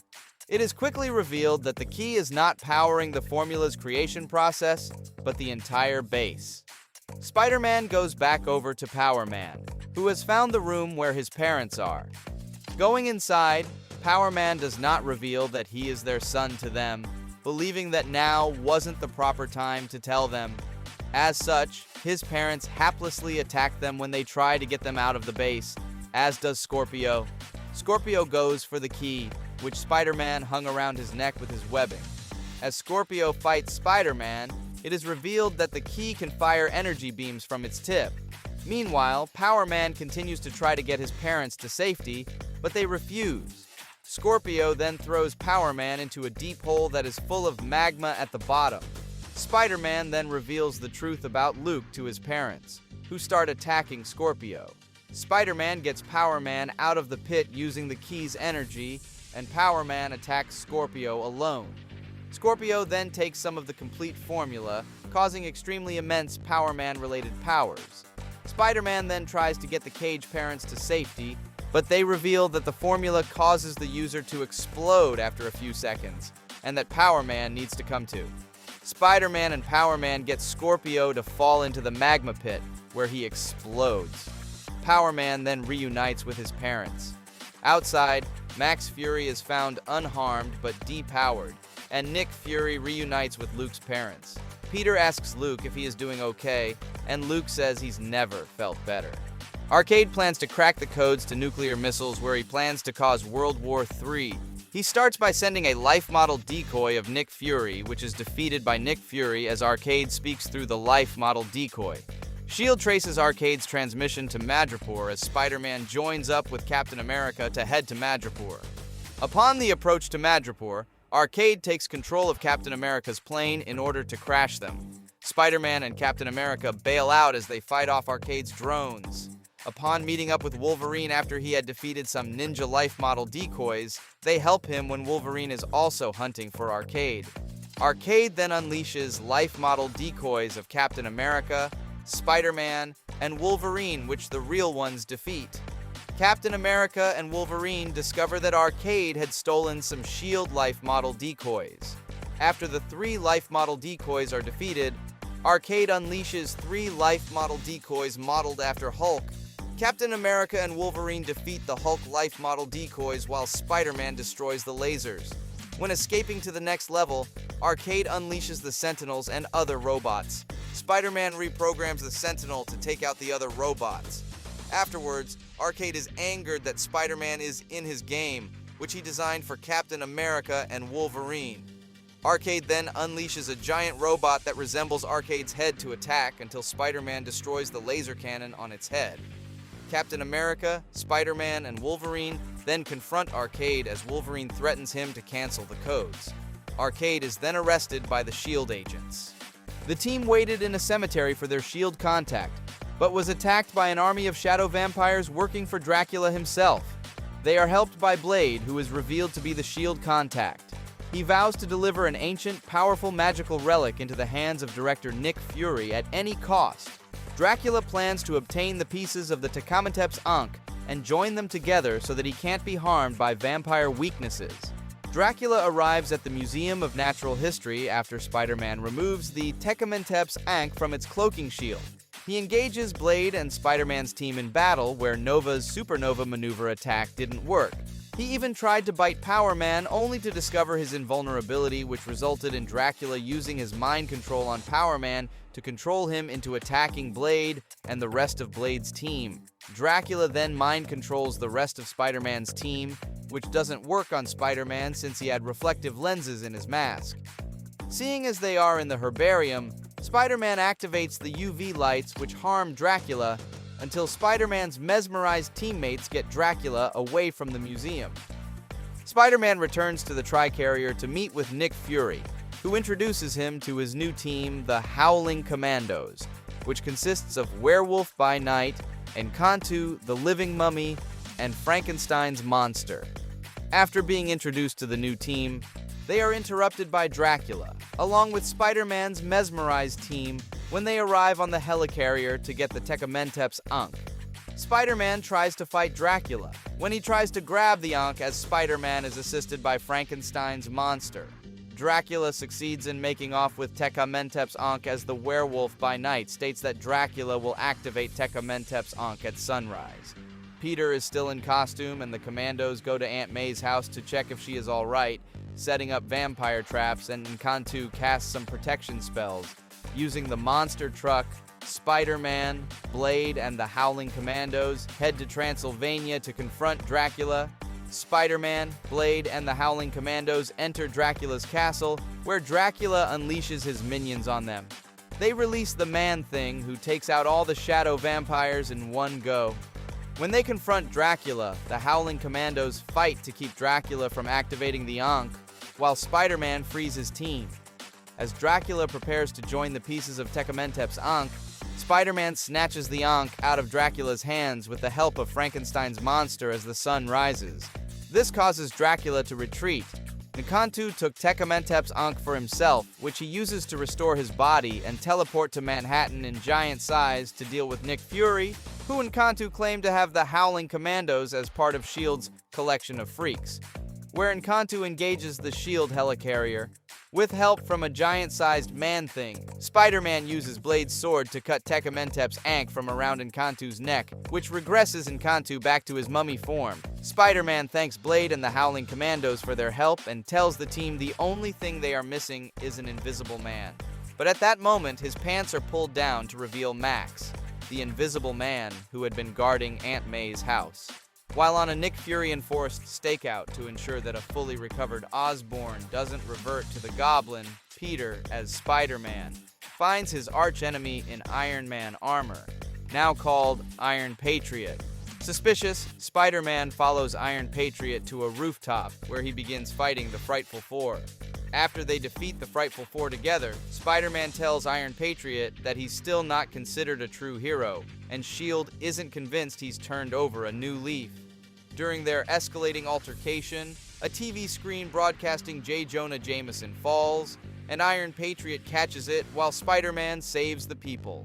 This starts to convince Peter, but Nick Fury orders Spider-Man to bring in Iron Patriot. When Spider-Man confronts Iron Patriot, they are attacked by Dr. Octopus's new Spider Soldier army. During the fight, it turned out that Dr. Octopus had finished Osborn's plans of a Spider Soldier army. Iron Patriot has Spider-Man get Harry, who discovers Norman's identity out of his lab. Iron Patriot catches the falling elevator that Spider-Man and Harry are on, and the Spider Soldiers are chased away. Osborn's new ego causes Harry to make amends with both his father and Spider-Man, though Nick Fury states that Osborn will still be watched, something Osborn accepts. Later, Peter and Fury play a board game seen earlier, and when Peter wins, Fury destroys all the pieces with a grenade. The awesome android accidentally frees Sandman, who ends up stopping the awesome android and putting out the fire that the awesome android caused. Sandman stated to Spider-Man that he just wanted to help. Nick Fury mentioned that the S.H.I.E.L.D. has been working to rehabilitate Sandman and hoping to make him a hero. Spider-Man has Nick Fury let him train him to be a hero. Sandman is outfitted into a special containment suit that limits his power by Walter and Amanda Cage. While S.H.I.E.L.D. agents observe Spider-Man's program, Spider-Man takes Sandman to battle Swarm, where Sandman's containment suit is targeted by Swarm.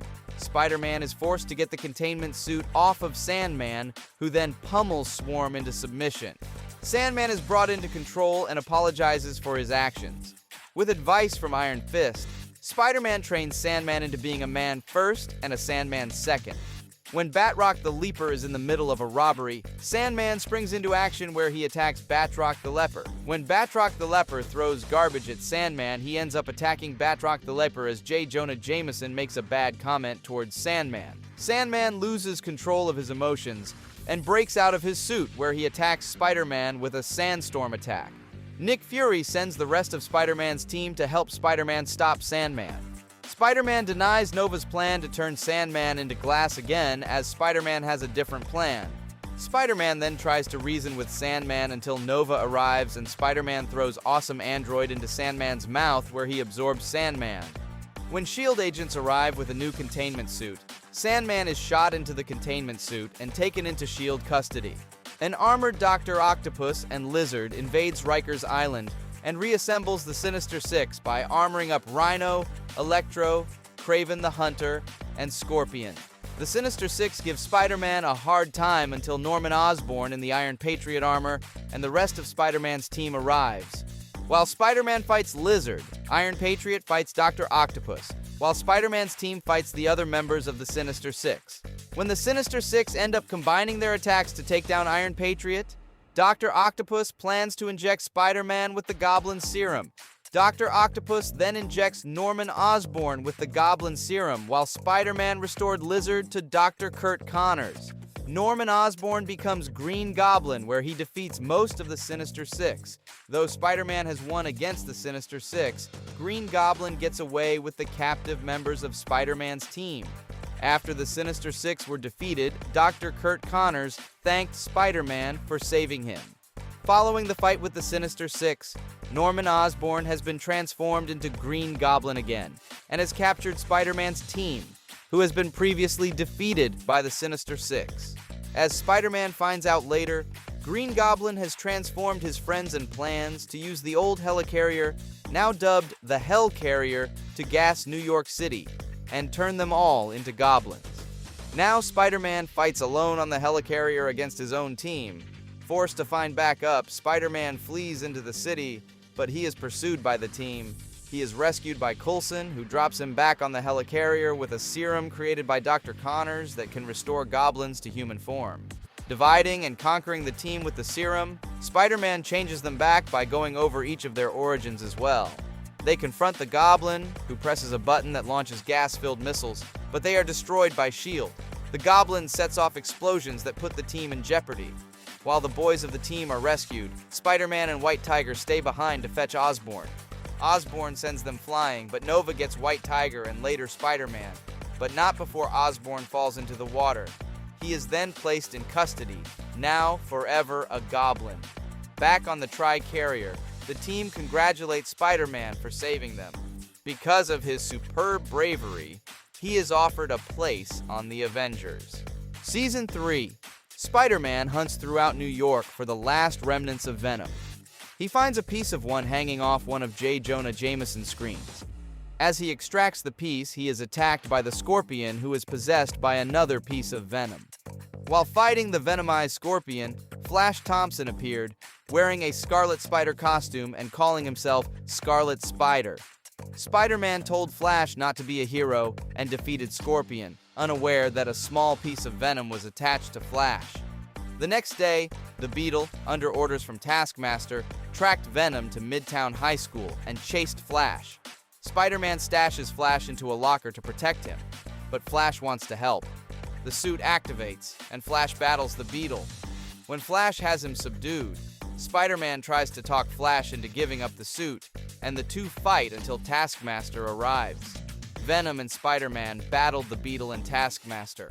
Flash integrated parts of Beetle's suit, including rocket launchers and armor, and fully became Agent Venom. After the fight, Agent Venom relents that being a hero is harder than he thought, and tries to get the suit to leave him. However, the suit has found a perfect host in Flash and permanently bonded him.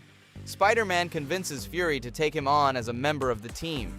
As he reveals, his actions have encouraged other young heroes to come out of the woodwork. While Peter shows off the Iron Spider armor to his classmates at the science fair of his school for charity, his intellectual 13-year-old rival Amadeus Cho is also eyeing the suit and, after a series of events, attains and perfectly operates the Iron Spider armor, making Spider-Man even more envious of Cho, considering he never could control the armor that well to begin with. Things get worse when Amadeus targets Spider-Man for being a menace, as well as thinking that he is not a true hero while Taskmaster seeks to achieve the armor for his own villainous means. After defeating Taskmaster once again, Spider-Man lets Amadeus keep the armor after witnessing how adept he is with it, and for assisting him in the fight against Taskmaster, as well as becoming more passive towards how he views him, and invites him to become a part of his New Warriors initiative, in which he agrees. A mysterious thief known as the Vulture has been causing trouble. Spider-Man decides to track him down. Adrian was a teenager who, for unidentified reasons, was living on the streets. Along with other runaways, he was kidnapped by Dr. Octopus to use as a test subject in his transhuman experiments. Adrian's DNA was merged with that of a vulture, and his memories were erased. After several months in suspended animation, Adrian woke. Desperate to regain his lost past, the boy followed his only clue, a plaque containing Oscorp's logo. His bouts of anxiety would cause a more animalistic side to surface, during which he would scavenge New York. Vulture's assaults on Manhattan eventually caught the attention of S.H.I.E.L.D., who sent Spider-Man to hunt him down. Upon finding Vulture's hideaway, Spider-Man recognized Doc Ock's technology and reasoned that Vulture must be one of the mad scientist's victims. The teen hero agreed to help Vulture recover his memories by meeting with the imprisoned Dr. Octopus. Unfortunately, the villain revealed that Vulture's memories were erased to implant a trigger phrase, "Carrion Bird." Vulture went berserk and destroyed Dr. Octopus's cell. Spider-Man followed them and was attacked by both. He reminded him who his enemy was by asking him who did this to him, making him attack Doc Ock. When he learned his creator's files about him had been downloaded, Vulture almost killed Doc Ock, but Spider-Man interfered. He asked him why he would defend a monster like Octopus. He responded that because he was the good guy, succeeded in calming Vulture down, and offered him a place a shield Vulture refused, wanting to find his own path, but soon crossed paths with Taskmaster, who sought to recruit various superpowered teenagers and had downloaded Ock's files about him. He called the teen by his name, Adrian, and promised answers. Spider-Man and Spider-Girl are interrupted by J. Jonah Jameson, who blames Spider-Girl for recent troubles. Spider-Girl, disheartened, questions why she bothers saving the city if she's still blamed. Spider-Man advises her not to let Jameson affect her, hinting at the danger she's in. Spider-Girl jokes about the timing and doubts Spider-Man's ability to help, but Spider-Man convinces her by quoting, "With great power comes great responsibility." They both reveal their identities as Peter Parker and Petra Parker and discuss their similar appearances. Spider-Man warns that his Green Goblin is after her, while Spider-Girl identifies her own Green Goblin as a major enemy. Norma Osborn is confronted and subdued by Green Goblin, who ominously reveals they need to talk. Spider-Man and Spider-Girl head to Oscorp, where Spider-Man warns that his Green Goblin is dangerous, but Spider-Girl dismisses the concern, believing him to be less formidable than her own Green Goblin. They encounter their Green Goblins, with Spider-Man noting that his Green Goblin is a traditional goblin, while Spider-Girl's is more monstrous. The male Green Goblin taunts about being both man and monster, and both villains launch pumpkin bombs. Spider-Girl insists on handling Spider-Man's Green Goblin, while Spider-Man focuses on her Green Goblin. The male Green Goblin is knocked off his glider but uses a gadget to capture Spider-Girl and collect her DNA, while the female Green Goblin receives a vial of serum. The female Green Goblin then decides to kill both Spider-Girl and Spider-Man, insulting Spider-Man in the process. She shocks Spider-Man, who is saved by Spider-Girl.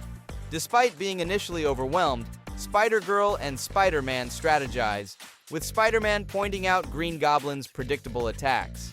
They dodge missiles, and Spider-Man uses an electric gadget to shock the female Green Goblin, giving Spider-Girl the chance to strike back. While Spider-Man's Green Goblin escapes to the next dimension, the female Green Goblin continues chasing Spider-Man and Girl by throwing pumpkin bombs at them, which makes them head to Washington Bridge.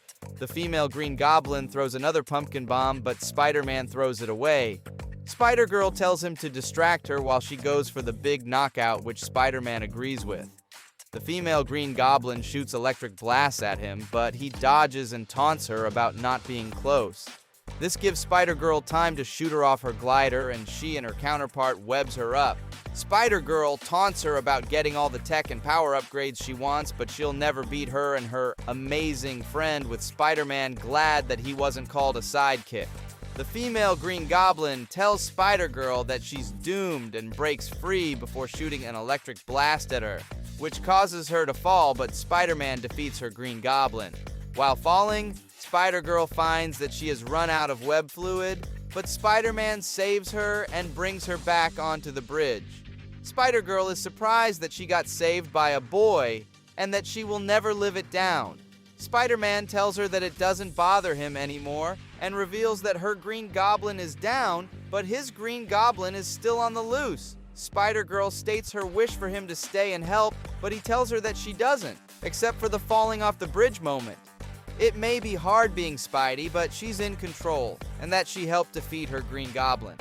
Spider-Girl is happy about it feeling good and finally admits that it feels good, knowing that there's another version of herself fighting every day, which makes her want to keep fighting too. Spider-Man admits it as well and thanks her before he leaves for the next universe.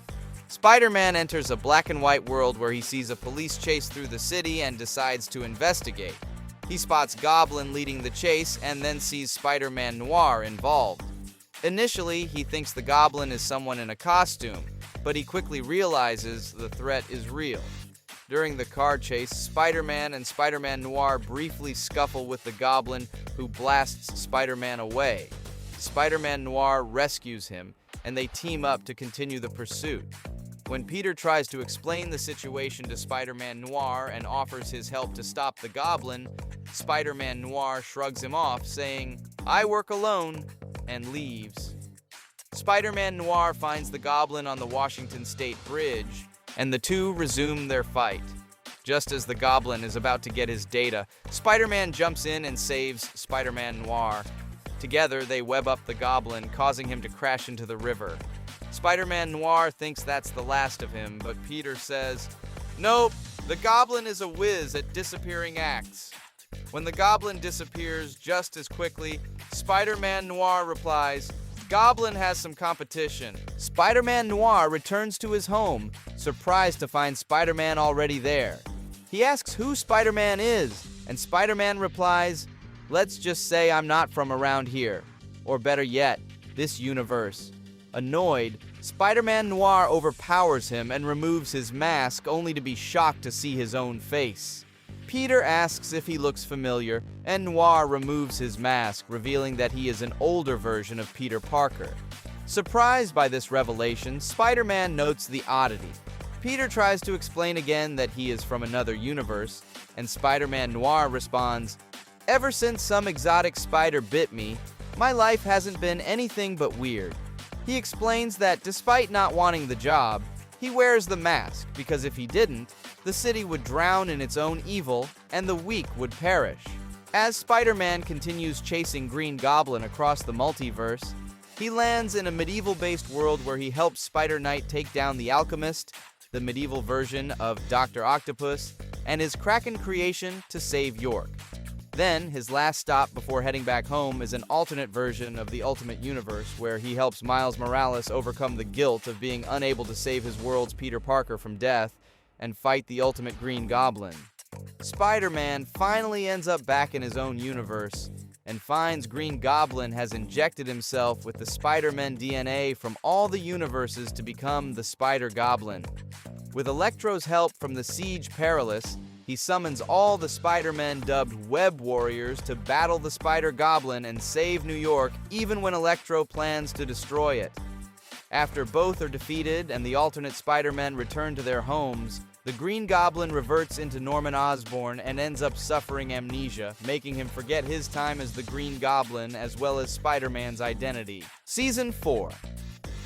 After Spider-Man, Iron Spider, and Agent Venom defeat Dr. Octopus, they take him to be imprisoned at the Tri-Carrier, where Dr. Octopus uses one of his miniature Octobots to hack into Swarm's nanites, where it starts rebuilding the Tri-Carrier as Hydra Island.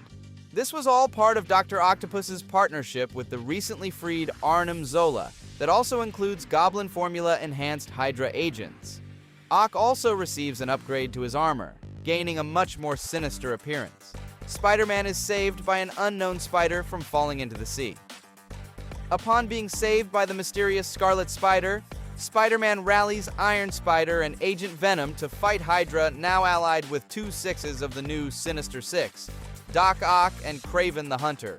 Ock attempts to turn Norman Osborn back into the Green Goblin, but fails as Norman has immunized himself with a formula to counteract any further transformations back into his insane alter ego. Given the antidote, the Spider-Men start reverting the Hydra Goblins back to normal. As they cannot get Zola's consciousness out of Hydra Island, Iron Spider programs the engines to take the vessel deep into space, where Zola will never be able to bother them again. Meanwhile, Ock escapes with Kraven to continue rebuilding the Sinister Six. Agents Leo Fitz and Gemma Simmons were called in by S.H.I.E.L.D. to assist in repairs and upgrades for the Triskelion base. During a training session for the S.H.I.E.L.D. trainees, one of the robots malfunctioned and attacked Spider-Man with lethal force. The attack ended when Rhino bashed it. Fitz later tries to examine the remains, but its central processor has been destroyed by Rhino's attack. Spider-Man and Iron Spider later questioned the two scientists about the malfunction and suggested possible sabotage. They explained that the robots were moved directly to the training area from the SHIELD factory by the students and calibrated by Dr. Kurt Connors. After Dr. Connors was turned back into the lizard and began infecting everyone he could sink his teeth into, Fitz and Simmons escaped through the floor vents and met with Spider-Man and Iron Spider, who had one vial of lizard cure. They attempted to synthesize the cure for mass distribution, but the infected lizards broke in via Cloak's teleportation and damaged the equipment before infecting them as well. The pair was eventually cured, along with everyone else in the building, when Spider-Man used their aerosol dispersal unit to pump the cure throughout the ventilation system. Still convinced that Dr. Connors was the mole, the Web Warriors attempt to apprehend him, ignoring Spider-Man's orders to stand down. However, it is soon discovered that Rhino was the real mole within the Academy and was responsible for Dr. Connors' transformation. The Web Warriors apologized to Spider-Man for doubting him. After Dr. Octopus and Rhino escaped the Triskelion with Agent Venom in their clutches, Spider-Man and Scarlet Spider tracked them to the recently returned Hydra Island as Dr. Octopus and Arnim Zola worked to separate the Venom symbiote from Flash Thompson. In order to get to Flash, Spider-Man and Scarlet Spider have to fight their way past Kraven the Hunter and the Hydra agents. Ock manages to succeed in separating the symbiote from Flash, giving it to Kraven, who becomes a lion-like Venom. However, Flash is able to coerce the symbiote back to him as they understand each other. As a result of the refusion, Agent Venom gains a new look. Spider-Ham, Spider-Knight, and Miles Morales' mother Rio suddenly appear at Peter Parker's house. Upon being brought to Kunlun by Iron Fist, Spider-Man and Kid Arachnid meet with Nick Fury, Doctor Strange, and Madame Web, who states that the shattering of the Siege Perilous scattered its fragments to many dimensions, and if they are not collected in time, many universes will crash onto another, and eventually all of the universes would be destroyed. Using the shard of the Siege Perilous, Spider-Man and Kid Arachnid are sent on a trip to the different dimensions to collect the shards. Their first stop is a Victorian-era themed world that's currently infected with vampires. Spider-Man and Kid Arachnid must help the vampire-hunting superhero Blood Spider get the first shard from the Lizard King, a Victorian version of the lizard, and his most trusted hunter Wolf. The Lizard King plans to use the Siege Perilous shard to block the sun so the vampires can rule the earth. Although Spider-Man and Kid Arachnid are able to save the day and revert all the vampires back to normal, they find out that Wolf is a spider-based villain himself called Wolf Spider, and is from a different parallel world. Wolf Spider is collecting the shards in order to rule the multiverse, and he knows Spider-Man's identity as Peter Parker. Now that Spider-Man and Kid Arachnid have to contend with Wolf Spider to get to the Siege Perilous fragments, they work to find them before Wolf Spider does. Their next stop is a cartoon-like pirate dimension where the spider-themed pirate Webbeard is persuaded by Spider-Man and Kid Arachnid into reuniting his animal crew, consisting of pirate versions of Howard the Duck, Rocket Raccoon, and Cosmo the Space Dog, so that they can face the Kraken on a pirate ship version of Groot. Then Spider-Man and Kid Arachnid arrive in a Wild West dimension where they meet the spider-themed cowboy Web-Slinger who lost his Uncle Ben, who was a sheriff when Doc Ock Holliday took over the town. Now they help Web-Slinger build up the courage to fight corrupt Sheriff Doc Ock Holliday and his deputy Phantom Rider, who previously repelled Wolf Spider. Returning to the noir reality, Spider-Man and Kid Arachnid tangle with Mr. Fix-It is a noir version of the Hulk and his minions Thunderbolt and A-Bombardier, who are in a gang war with the noir version of Hammerhead. When Spider-Man Noir shows up, he doesn't want Spider-Man and Kid Arachnid to break up the gang war because since they last saw him, he lost his Mary Jane in an accident caused by Hammerhead's gang, for which he blames Mr. Fix-It. Spider-Man finds the Siege Perilous fragment in the persuade Spider-Man Noir and Noir Mr. Fix-It to work together to help defeat Mr. Negative. Spider-Man and Kid Arachnid return to Kid Arachnid's reality where he meets a spider-powered version of Gwen Stacy, who has been covering for Kid Arachnid with the help of this world's Aunt May while evading the robots working for Police Captain George Stacy.